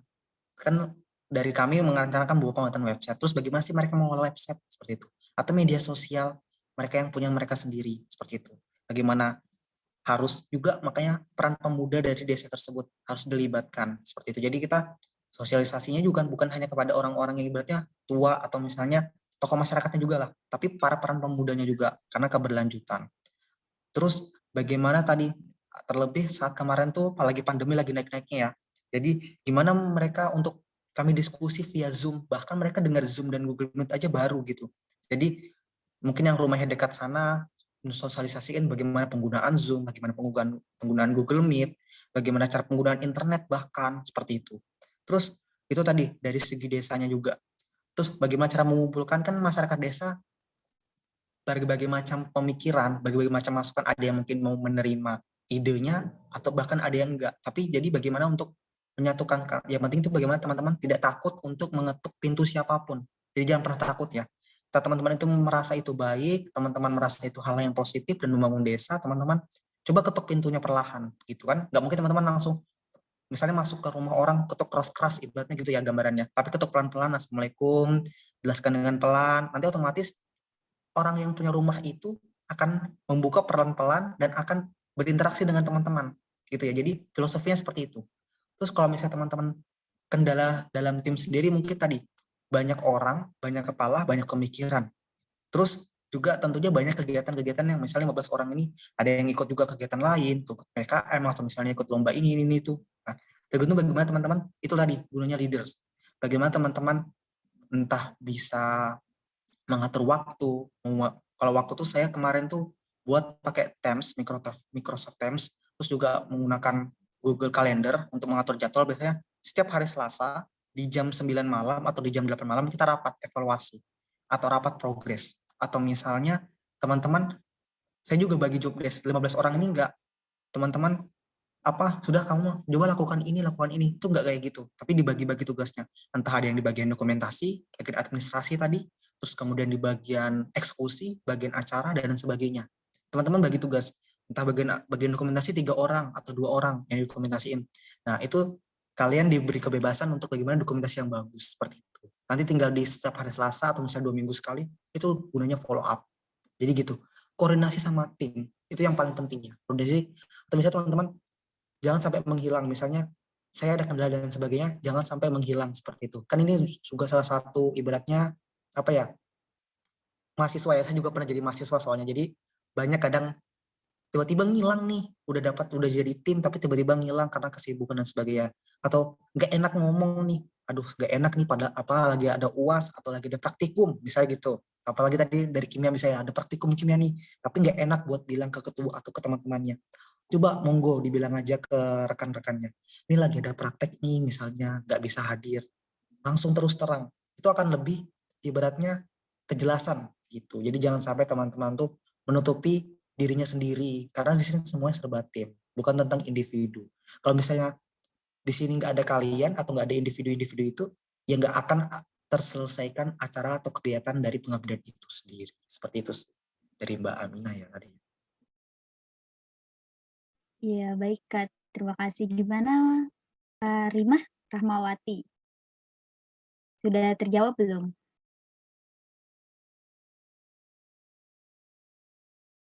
Terima kasih Kak, cukup terjawab. Ya, baik, terima kasih Rima atas pertanyaannya. Oke Kak, kita lanjut ke pertanyaan selanjutnya. Ada Ruri. Boleh open mic aja ya? Ya. Oke, Kak, izin memperkenalkan diri. Nama saya Luri, Kak. Nah, saya mau nanya, Kak. Nah, misalnya kan kita pernah melakukan PKMPM, pengabdian masyarakat, dan itu didanai. Nah, bisa nggak sih, Kak? Jadi kan karena itu kita sebelumnya udah pernah ke desa tersebut, kita lanjut ke PHP 2D gitu, Kak. Jadi secara berkelanjutan gitu. Kira-kira bisa nggak, Kak? Dan terus sama mau nanya, nah, tadi kan ada kendala masyarakat kan, kayak kita kan kayak tadi Kakak bilang, pokoknya kalau kita misalnya ngetuk, itu tuh misalnya ngetuk pelan-pelan pasti kayak dibukain lah, ibaratnya kayak gitu. Nah, tapi gimana nih Kak, waktu misalnya dari awal kita udah ditolak dari masyarakatnya, padahal kita tahu itu tuh ternyata ada potensi dan ditolaknya dengan dengan alasan mungkin bilangnya kayak mitos itulah, misal mitos. Itu gimana tuh Kak? Oke, terima kasih atas jawab pertanyaannya ya. Bagus banget nih. Jadi yang pertama mungkin saya jawab terkait meneruskan keberlanjutan. Itu malah bagus nih dari sisi hal tersebut. Jadi teman-teman bisa tulis di proposal teman-teman bahwasannya jadi program ini sebenarnya adalah program rintisan dari PKM PM. Itu program kreativitas mahasiswa. Dan tentunya dari pusat tuh sudah pasti paham. Oh, terkait PKM gitu ya. Bahkan ini ya, PKM aja juga bisa teman-teman pernah ngajuin PKM PM, mengubah ke artikel ilmiah baru ke penelitian itu boleh. Jadi dalam satu lingkup judul ini bisa jadi beberapa sub PKM itu diperbolehkan, misalnya seperti itu gambarannya. Jadi diperbolehkan dan itu bahkan menjadi nilai tambah bahwasanya teman-teman tuh udah pernah terjun ke masyarakat, sudah tahu medannya, udah tahu kasarannya, udah tahu datanya. Sehingga teman-teman melanjutkan dengan apa alasannya, yaitu mungkin terkait pendanaan yang mungkin lebih besar untuk dapat teman-teman melakukan pengabdian. Seperti itu yang pertama. Terus yang kedua, bagaimana teman-teman misalnya pas sudah terjun terjun ke desa, tapi mereka menolak atau membatasi, membentengi lah ibaratnya seperti itu ya. Itu juga mungkin juga pernah dalam hal itu juga, karena dalam hal ini pernah juga mengajukan PKM pengabdian gitu juga. Mereka nih kayak membatasi diri, ibaratnya nggak mau dapat informasi dari luar dan sebagainya, karena memang patokannya di situ ya gitu aja, gitu, nggak mau mengalami perubahan. Nah, tadi pelan-pelan teman-teman tuh mungkin bisa, kan biasa teman-teman nih dicap memang kadang dari mahasiswa ya, sebagai mahasiswa. Teman-teman coba komunikasi sama dosen pembimbing teman-teman, atau pusat lembaga penelitian pengabdian teman-teman yang di kampus masing-masing, untuk ikut serta turun ke masyarakat, gitu. Kan biasanya dari orang tua ke orang tua ngomongnya lebih alon-alon lah, pelan-pelan, terus lebih terbuka. Bagaimana kalau misalnya teman-teman mahasiswa mungkin dianggapnya ini bukannya kadang bisa dianggap kayak anak baru kemarin sore gitu kok mau melajari saya gitu mungkin ya. Tapi itu tadi karena ada beberapa kasus yang mungkin rekan tim PKM pengabdian masyarakat juga dari kelompok di kampus saya juga gitu. Dia melakukan survei tersebut, terjun ke masyarakat dengan bantuan dari dosennya. Ya ibaratnya dosennya tuh ya ngomong pelan-pelan gimana perubahannya, bagaimananya. Terus teman-teman juga harus menyiapkan nih datanya. Jadi dari dosennya itu atau dari pembimbingnya menjelaskan, baru teman-teman juga ikut mengiringi gitu. Jadi ibaratnya juga teman-teman itu tadi, makanya gunanya dosen pembimbing. Teman-teman harus selalu ibaratnya komunikasi lah. Bagaimana Bu, kira-kira di sini kondisinya seperti ini dan sebagainya gitu. Jadi apakah misalnya Ibu bisa terjun nanti ikut mantau. Nah kan enggak tadi, bahkan di PHP 2D ini pas saya kegiatan ini itu dosen pembimbing juga ikut ke sana, ikut memantau, ikut kegiatan di PKMPM juga. Saya juga pernah ikut PKM pengabdian masyarakat di salah satu sekolah juga, kayak gitu juga. Mereka tuh ibaratnya sekolahnya boarding school ya. Biasanya sekolah boarding school ini sangat sulit dimasuki gitu. Tapi kita sama dosen saya juga terjun ke situ, terus melihat bagaimana ini harus ada tindak lanjut karena mungkin daerahnya longsor dan sebagainya, penerapan tentang edukasi lingkungan gitu-gitu. Nah, jadi adanya peran dosen atau peran-peran orang tua seperti itu kan. Di rumah orang tua kita ya ayah sama ibu, tapi di kampus orang tua kita adalah ibu bapak dosen seperti itu. Apakah ada yang belum terjawab? Oke Kak, sudah Kak. Sama satu lagi sih Kak. Jadi waktu KKM kan, ini kayak saya tahu nih waktu KKM ini potensi Kak, potensi. Nah tapi dari desa itu bilang jangan kayak misalnya kalau orang baru nggak boleh ke sini. Nah, pasti di setiap daerah mungkin ada kayak gitu juga kan, bukan di daerah yang saya tempat KKM juga. Nah, kayak gitu gimana ya Kak ya? Soalnya bener sih kalau waktu KKM juga mereka ngiranya kayak apa sih anak baru kemarin sore kayak ngajarin-ngajar kita gitu. Gimana tuh, Kak? Oke, saya coba izin menjawab ya. Jadi kalau misalnya hal tersebut kayak misalnya, oh nggak boleh orang baru kayak langsung terjun ke sini, bahkan dia melakukan perubahan. Nah tadi saran saya teman-teman bisa ngontek ke anak-anak muda yang di desa tersebut, atau misalnya memang beberapa tokoh masyarakat kan tadi banyak kepala, pasti banyak pemikiran. Tadi pelan-pelan teman-teman jelasin kira-kira siapa yang tokoh masyarakat yang ibaratnya bahasanya bukan pro sih, tapi ingin melakukan sebuah perubahan gitu, atau ingin melakukan sebuah inovasi. Teman-teman coba dekatin untuk jadi teman-teman dekati tokoh masyarakat yang memang itu satu koneksi lah, ibarat satu koneksi sama teman-teman untuk dapat membantu dari tokoh masyarakat ini menjelaskan ke tokoh masyarakat yang lainnya. Jadi gitu. Jadi berarti mereka rembukan keluarga sendirilah, rembukan desa sendirilah seperti itu. Yang memang mungkin lingkupnya ini teman-teman tidak bisa masuk ke hal tersebut gitu kan, karena biasanya tokoh masyarakat ini misalnya ada beberapa. Nah, mereka tuh akan rembukan misalnya entah masuk atau tidak. Seperti itu sih. Jadi coba kira-kira mana yang kira-kira teman-teman tokoh masyarakat itu yang nangkep sama pemikiran teman-teman atau sevisi dan misi. Nah, itu coba teman-teman dekatin perlahan sambil tokoh anak-anak mudanya juga kan tentunya teman-teman jelasin bahwasannya nanti anak muda ini yang akan menjelaskan melakukan keberlanjutannya dan sebagainya. Seperti itu sih saran saya. Oke Kak, terima kasih sudah menjawab Kak. Jadi kedepannya bakal dicoba deh cara-cara dari Kak Jikin. Terima kasih Kak. Oke, terima kasih kembali. Semangat dari Mas Rurin. Semangat Kak Ruri. Ya terima kasih Kak Rozikin atas jawabannya. Oke, selanjutnya masih ada nih Kak. Pertanyaan selanjutnya dari Adi Putra Gemilang di kolom chat. Assalamualaikum warahmatullahi wabarakatuh. Kak izin bertanya untuk program yang Kakak ajuin ini apakah masih terkontrol sampai sekarang? Dan untuk pendapatannya itu masuk kemana ya Kak? Terima kasih Kak. Oke, terima kasih atas jawabannya. Atas pertanyaannya. Jadi saya coba izin menjawab ya. Untuk kegiatan sekarang masih sampai terkontrol. Jadi tadi kayak misalnya ada mahasiswa-mahasiswa baru atau misalnya kegiatan-kegiatan lain, itu akan selalu ikut ibaratnya volunteering. Dan itu menjadi daerah, kan sekarang ada namanya KKN ya. Dulu pas angkatan saya nggak ada KKN, tapi pas ada KKN, jadi selalu desa tersebut jadi tempat kawasan KKN. Jadi selalu diupgrade seperti itu sih. Itu salah satu kegiatan Kampus Merdeka, keuntungan dari Kampus Merdeka sendiri. Terus untuk hal tersebut juga ada namanya, tadi ada pengelola kita belajari ke pihak desanya bagaimana pengelolaan website, bagaimana pengelolaan dan pengurusan jangka panjang hak wirausahanya dan sebagainya. Itu ada pembelajarannya, ada juga pembuatan buku untuk mereka kalau misalnya ada kendala dan sebagainya seperti itu. Dan alhamdulillah juga masih ada kontakan juga sama bapaknya. Terus habis itu kemudian untuk pemasukannya sendiri tadi mungkin saya coba buka lagi untuk untuk untuk pendapatannya itu masuk ke mereka kembali. Jadi kami di sini memfasilitasi kayak tadi mesin packaging, tadi ada ya kayak mesin kotak yang hitam itu.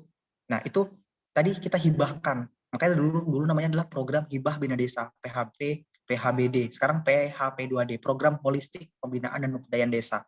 Jadi kita hibahkan kata tersebut kayak mesin packaging, baru tulisan-tulisan kampung nelayan dan sebagainya, habis itu banner, kemudian ibaratnya alat-alat yang memang alat-alat penunjang seperti itu. Itu dihibahkan semua untuk tadi mengoptimalkan peningkatan mereka. Tapi seperti itu. Tapi dalam hal ini semuanya itu kembali lagi ke masyarakat desanya, entah pemasukan, pembelanjaan, misalnya dana masuknya, jual belinya dan sebagainya kembali lagi ke desa. Jadi kami di sini hanya memfasilitasi. Ibaratnya mereka kurang apa atau misalnya ada yang kurang atau enggak, perlu inovasi apa, makanya tadi adanya survei, kira-kira apa yang dibutuhkan.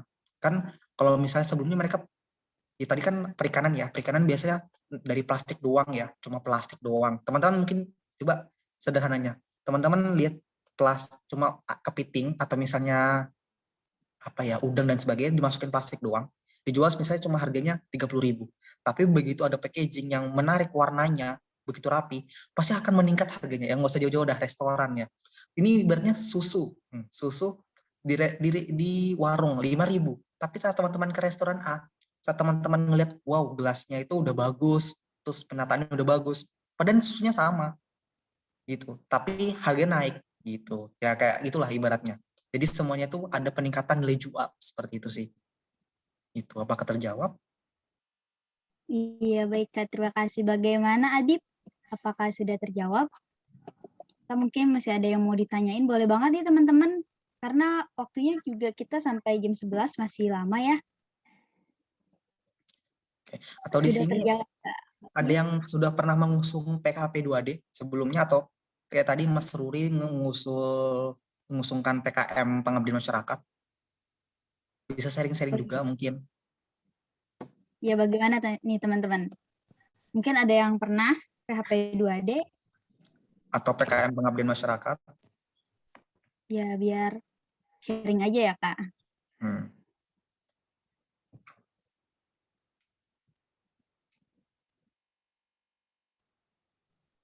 Oke, sambil itu lanjut, mungkin teman-teman kalau mau ada yang ditanyain lagi, langsung aja tanya nih teman-teman, bisa di kolom chat atau mau on mic langsung juga boleh banget. Oke. Mungkin sambil nunggu yang lain ya Kak, aku mau tanya ya Kak, boleh ya Kak? Ya silakan. Tadi kan sempat ada kerjasama dengan Pertamina ya Kak. Itu Iya, benar. sistemnya gimana ya Kak? Sistemnya bisa kerja sama-sama Pertamina itu. Oke, saya coba izin jawab ya. Jadi bagaimana cara kerjasama dengan Pertamina? Jadi kebetulan kan Balikpapan memang ada Pertamina ya. Jadi kami mencoba mengusulkan proposal, mengusulkan ide, inovasi ke Pertamina. Biasanya itu CSR Pertamina. Jadi ada PT Integrated Terminal gitu. Nah, itu ngajuin proposal, kami jelaskan konsepnya dan apa. Nah, mereka tuh ibaratnya mensupport juga. Mensupport bagaimana cara mengeliput, liputannya, kemudian habis itu alokasi dananya juga, bagaimana pembuatan ini dan sebagainya. Jadi, pertama bisa ngajuin proposal atau langsung ke kantornya gitu. Atau misalnya dalam hal ini itu sebenarnya juga banyak perusahaan-perusahaan di daerah situ. Tapi kurang yang tertarik itu Pertamina. Kalau nggak salah itu ada mungkin nggak usah disebutin ya, ada beberapa perusahaan A, B, C, D. Nah, tapi saat kita masukkan proposal, yang open terhadap kami itu adalah perusahaan Pertamina. Jadi ya, kalau misalnya teman-teman di situ ada perusahaan banyak atau misalnya apa, coba aja usulkan berbagai macam proposal. Kami dari mahasiswa mau mengadakan kegiatan ini, karena setahu saya setiap perusahaan itu pasti ada namanya CSR, dan mereka terlebih mereka yang dekat sama masyarakat ya, gitu ya. Karena itu ada peraturan sendiri bahkan. Kalau mereka tuh harus bisa berimpact ke lingkungan sekitar gitu. Jadi teman-teman mungkin bisa selipin lah, kayak ibaratnya bukan menyinggung sih, bagaimana apa diisi proposal teman-teman, apa ada ketentuan bagaimana untuk peran apa pihak swasta untuk membangun daerah seperti itu dan sebagainya gitu. Jadi ya memang bagaimana tadi juga dilatih bagaimana public relation kita, atau enggak bagaimana kita sponsorship, maka tadi banyak belajar di PHP 2D ini tadi. Ibaratnya kayak kepanitiaan lah gitu. Entah dari sponsorship, entah manajemen dan sebagainya. Gitu sih. Oh iya Kak, baik Kak, sudah terjawab. Terima kasih ya Kak. Oke, berarti memang PHP 2D ini cukup luas ya teman-teman. Selain kita dapatkan setelah melakukan itu ya Kak, itu kurang lebih berapa? 3 bulan Kak? 4 bulan? Oke, kalau untuk kemarin tuh 4 bulanan, sekitar 4 bulanan.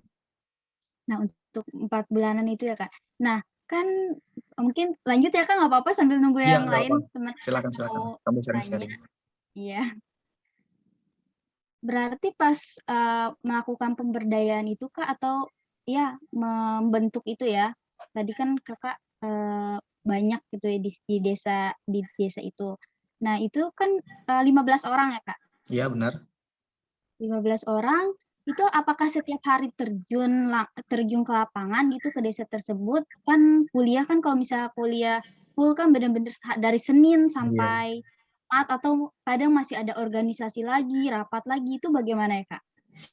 Oke, saya coba izin sharing juga ya. Jadi Iya. kalau misalnya berdasarkan pas kemarin itu memang lagi pandemi, jadi sistemnya online sih sebenarnya gitu. Terus bisa terjunnya itu nggak perlu tiap hari sebenarnya teman-teman. Teman-teman ini sebenarnya sebagai di sini adalah sebagai controlling juga gitu. Teman-teman yang menginisiasi, teman-teman sebagai controlling. Jadi semuanya itu kita kembalikan lagi ke desa, eksekutornya desa itu, karena kan desa itu yang akan melanjutkan gitu. Jadi teman-teman controlling kira-kira bagaimana bisa seminggu sekali atau misalnya 2 minggu sekali, tapi rangkaiannya besar gitu, langsung sekaligus besar apa seperti itu. Jadi nggak perlu tiap hari banget, karena teman-teman juga pasti tentunya punya kesibukan masing-masing ya. Dengan teman-teman misalnya seminggu itu cuma Google Meet aja atau Zoom bareng sama satu tim, kita persiapan ngapain lagi nih, apa yang kurang gitu. Kan banyak tadi, ada administrasi misalnya, atau misalnya pengurusan proposal dan sebagainya, itu juga salah satu visi misi teman-teman kan, kayak misalnya untuk ke perusahaan dan sebagainya gitu sih. Jadi nggak perlu tiap hari juga nggak apa-apa, bisa paling nggak seminggu sekali atau 2 minggu sekali untuk bisa melihat progresnya. Atau bisa juga kan sekarang mereka juga pakai WA ya, alhamdulillah pakai WA, jadi bisa enak untuk ngontrollingnya bagaimana Pak, ada kendala atau apa, misalnya ditanyakan. Atau misalnya juga bisa buat grup nih ya teman-teman ya, buat grup untuk saling koordinasi dengan pihak panitianya seperti itu. Panitia, mohon maaf, pihak desanya gitu. Gitu sih. Jadi paling mudah adalah saling berkomunikasi satu sama lain. Jika kendala, bilang aja, sebutkan misalnya, atau misalnya kami kurang paham ini, kalau memang misalnya teman-teman bisa hadir ke situ, datang seperti itu pas hari itu juga. Tapi misalnya ya makanya tadi saling komunikasi, saling terbuka aja menurut saya seperti itu. Iya baik Kak, berarti komunikasi penting ya Kak antar kita sebagai yang buat proposal gitu, maksudnya yang mengadakan dan mereka yang melakukan pun masyarakatnya juga harus komunikasi harus tetap jalan ya Kak. Iya benar sekali. Oke, terima kasih banyak Kak Rozikin atas jawabannya. Masih ada 10 menit lagi nih teman-teman. Siapa yang mau tanya boleh banget ditanya atau mau sharing juga, mungkin yang kemarin pernah mengusulkan PHP 2D dan sekarang dan mungkin belum lolos dan mau mengusulkan lagi, bisa banget ditanya ke Kak Rozikin nih. Yuk, Mas, ada dari 69 partisipan. Boleh raise hand atau mau on mic juga boleh banget.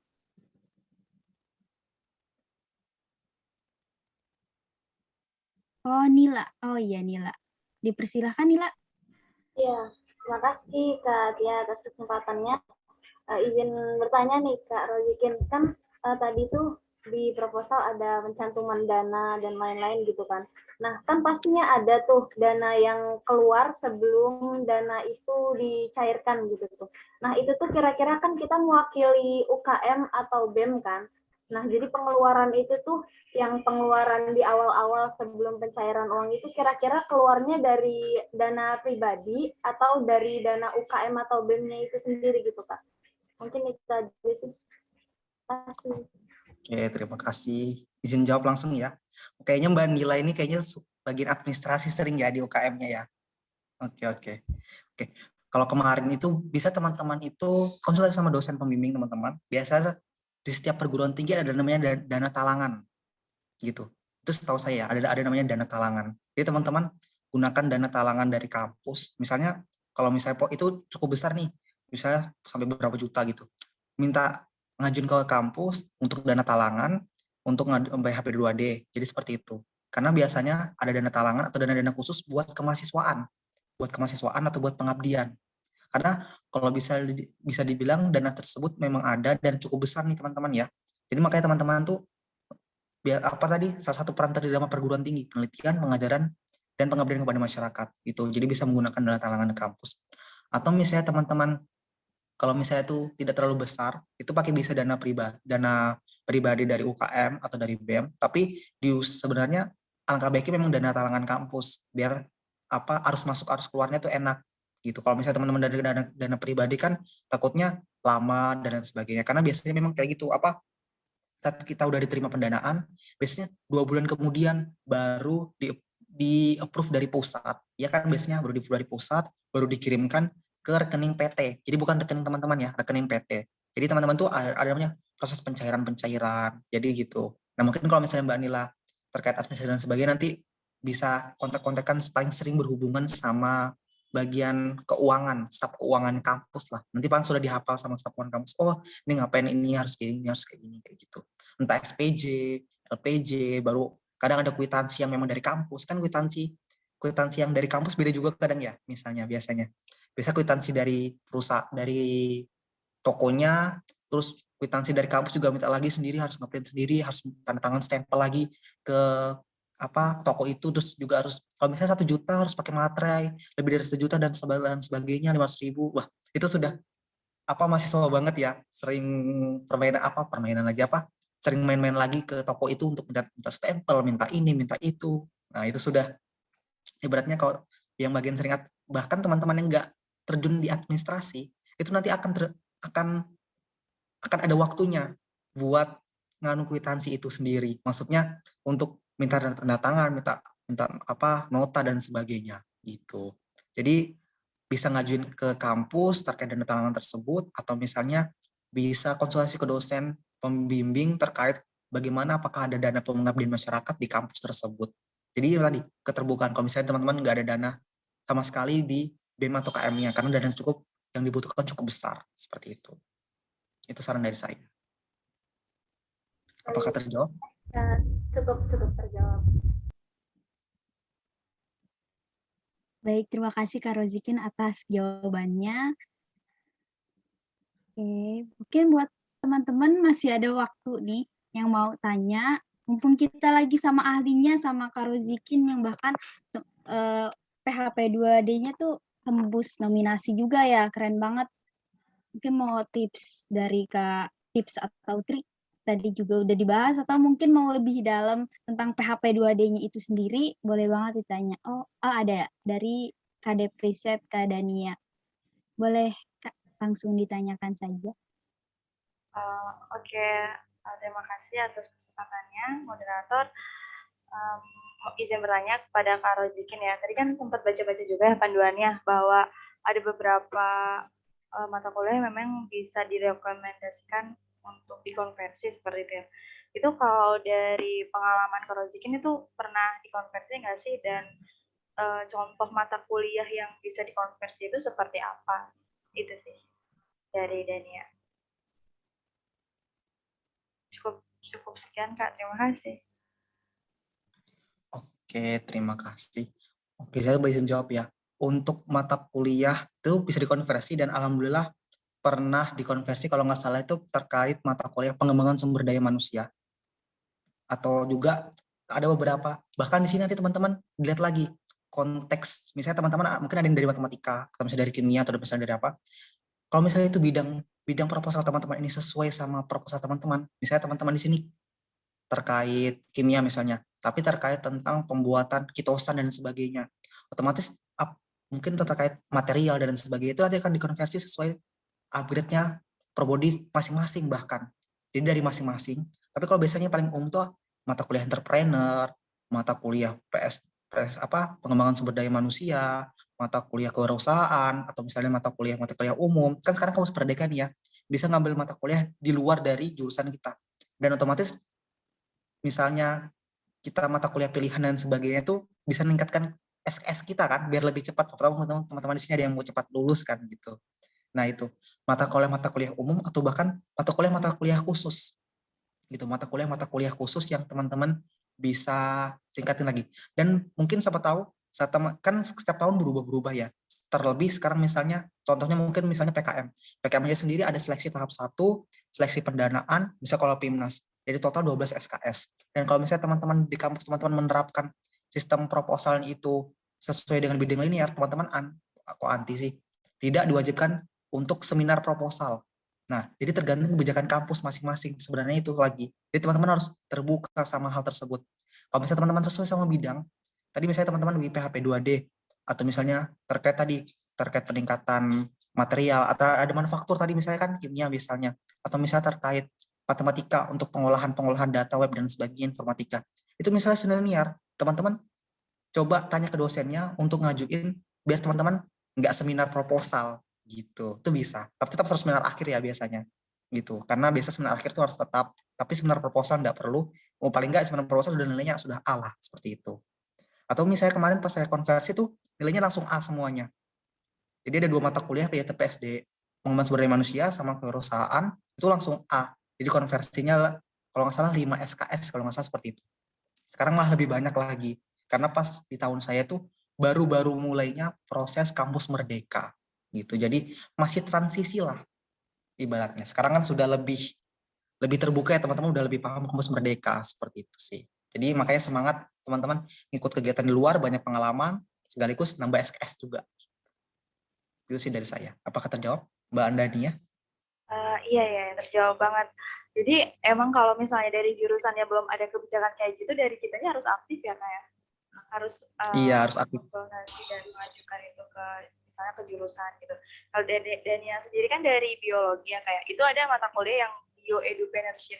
Nah itu kayaknya kalau dilihat-lihat dari mata kuliahnya masih bisa dikonversi ya. Kalau misalnya ada teman-teman yang memang nanti ikut PHP 2D dan bisa lolos gitu kan.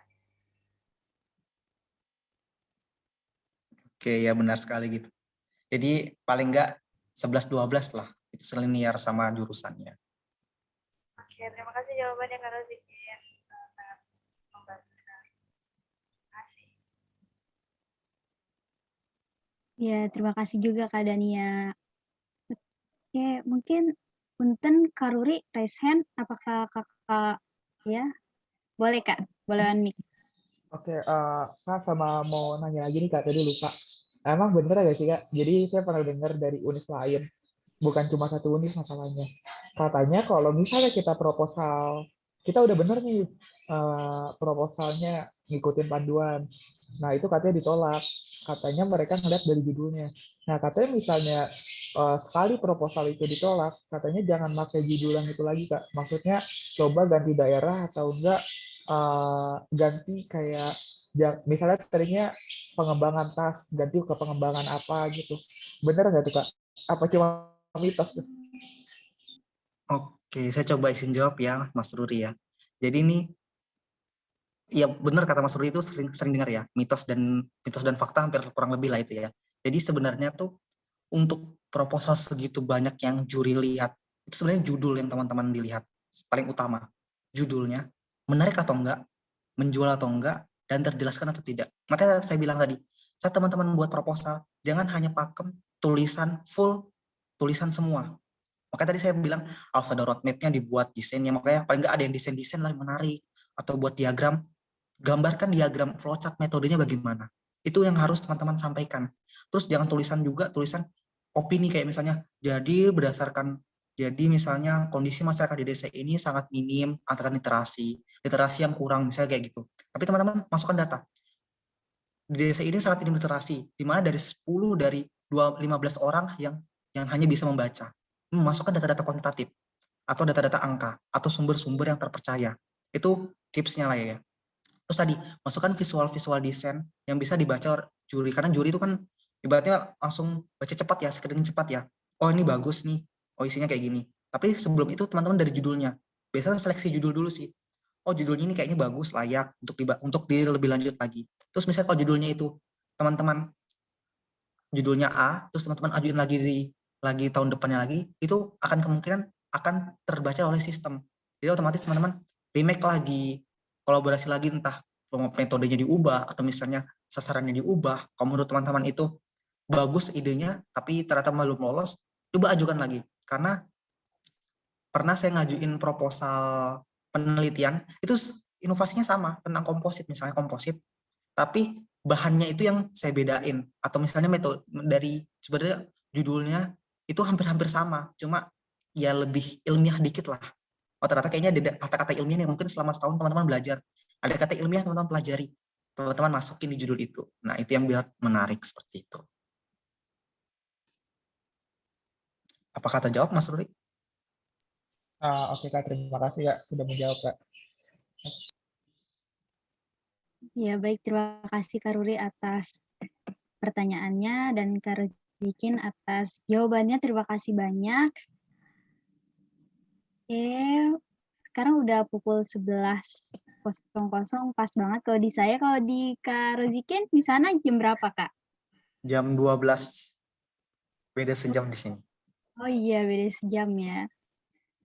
Gimana teman-teman, apakah udah nggak ada yang mau ditanya lagi? Udah jelas nih ya pemaparan dari Kak Rozikin. Ya, sepertinya sudah tidak ada yang ingin bertanya lagi, Kak, karena memang sudah jelas tadi juga dari PPT-nya mulai dari alur itunya ya, penyusunannya, lalu isinya, mulai dari latar belakang, judul pun, sampai indikator-indikator yang diharapkan sudah dijelaskan tadi sama Kak Rozikin, lalu tentang pertanyaan-pertanyaan juga tadi terkait pemberdayaan desanya seperti apa. Oh iya, nanti bisa di-share materi ke peserta ya? Iya, Kak, siap, pasti Kak di-share. Oke, terima kasih banyak Kak Rozikin karena waktunya sudah habis ya Kak, teman-teman sudah habis waktunya. Terima kasih banyak atas pemaparannya yang luar biasa. Terima kasih banyak Kak Rozikin dan teman-teman juga. Terima kasih banyak atas partisipasinya dalam Trust Insight 1 ini membahas tentang PHP 2D dan semoga teman-teman yang ingin mengusulkan proposal pada tahun 2022 ini, proposal PHP 2D bisa lolos ya Kak, amin. Amin. Oke, mungkin sedikit simpulan dari saya sebelum ditutup. Jadi PHP 2D itu adalah kegiatan hibah dan pengabdian masyarakat nasional dari Kemendikbudristek. Nah, di mana dananya itu bisa 35 sampai 40 juta. Dan jika masuk ke program lanjutan nominasi P3D itu bisa mendapat 50 sampai 70 juta.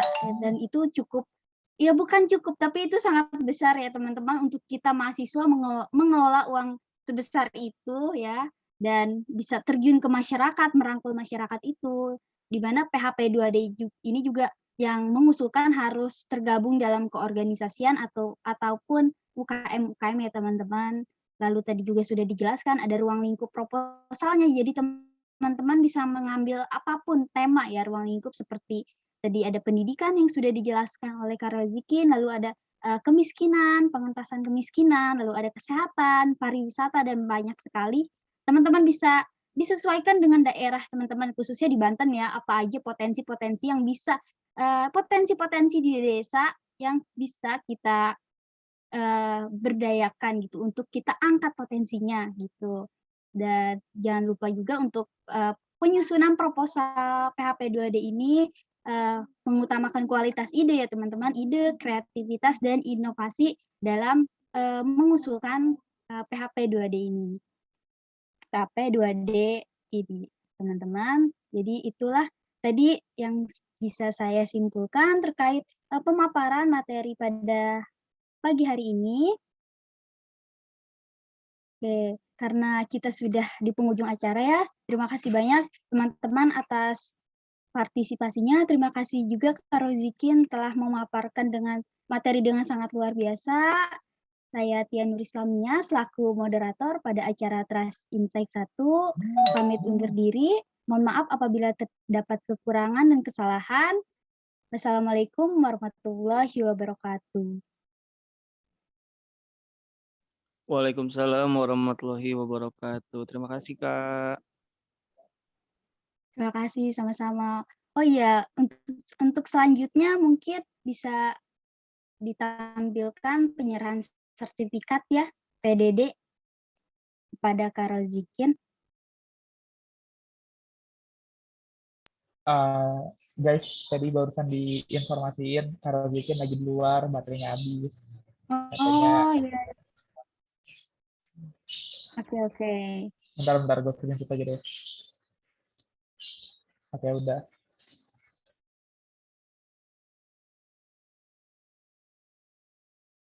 Langsung dilanjut aja dari sesi ini.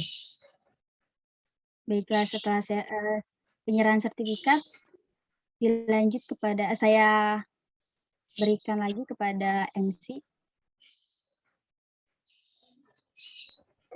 Suara saya masuk? Masuk. Oke, baik. Terima kasih kepada Kak Atia selaku moderator yang telah memandu jalannya materi pada pagi hari ini. Dan juga saya ucapkan sekali lagi terima kasih kepada Kak Rozikin atas penyampaian materinya. Semoga materi yang telah sampaikan tadi dapat bermanfaat bagi kita semua dan juga kita bisa menerapkan ke dalam kehidupan kita sehari-hari. Amin. Rangkaian acara selanjutnya yaitu sesi dokumentasi. Untuk teman-teman semuanya yang ada di sini, kita akan dokumentasi terlebih dahulu. Untuk dokumentasi ini mungkin akan dipandu oleh kakak operator ya. Kakak operator dipersilahkan untuk mengambil alih. Baik MC, terima kasih. Baik, kepada para peserta dan panitia dimohon untuk mengaktifkan kameranya karena akan ada sesi dokumentasi dan dapat menyiapkan senyum terbaiknya.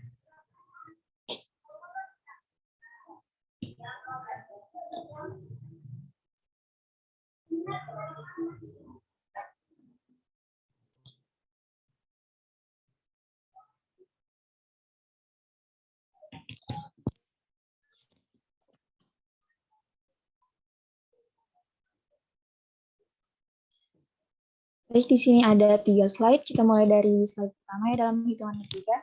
Udah pada on jam belum? Ada yang belum kita? Diro Andi, follow gue. Iya, Dil. Nanti follow-follow-nya nanti ya, Dil ya.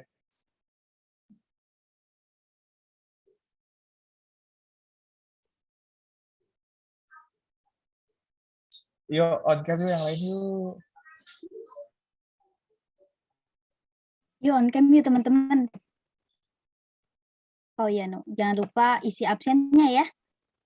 Ada di kolom chat teman-teman.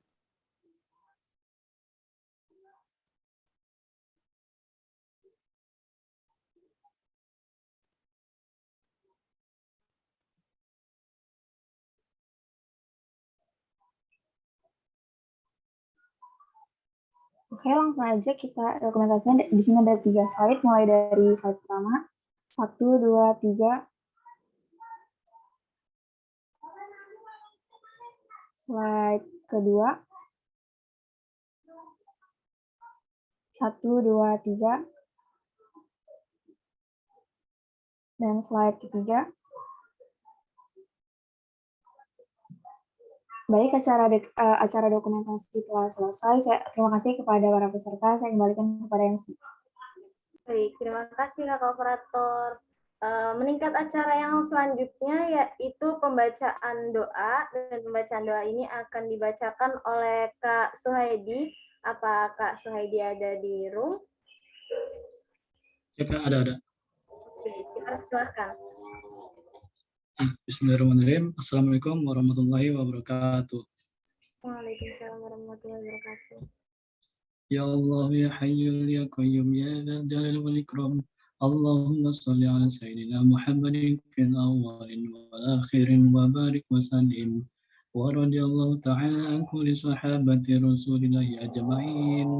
Amin, amin, amin. Alhamdulillahi rabbil alamin. Hamdan syakirin, hamdan da'imin. حمدا يعافي نعمه ويكافئ مزيدا يا ربنا لك الحمد كما ينبغي لجلال وجهك الكريم وعظيم سلطانك اللهم طور أمورنا وصي أجسادنا ونور قلوبنا وثبت إيماننا وأحسن أعمالنا ووسع رزقنا وإلى خير قربنا وقد حوائجنا في الدين والدنيا والآخرة إنك على كل شيء قدير اللهم إنا نسألك سلامة في الدين وعافية في الجسد وزيادة في العلم وبركة في الرزق وتوبة قبل الموت ورحمة عند الموت ومغفرة بعد الموت والنجاة من النار والعفو من الحساب ربنا آتنا في الدنيا حسنة وفي الآخرة حسنة وقنا عذاب النار والحمد لله رب العالمين. Wassalamualaikum warahmatullahi wabarakatuh. Waalaikumsalam warahmatullahi wabarakatuh. Terima kasih kepada Kak Suhaidi atas bacaan doanya. Semoga doa-doa yang telah diucapkan tadi dijabah oleh Allah Subhanahu wa taala. Amin amin ya rabbal alamin. Tibalah kita di penghujung acara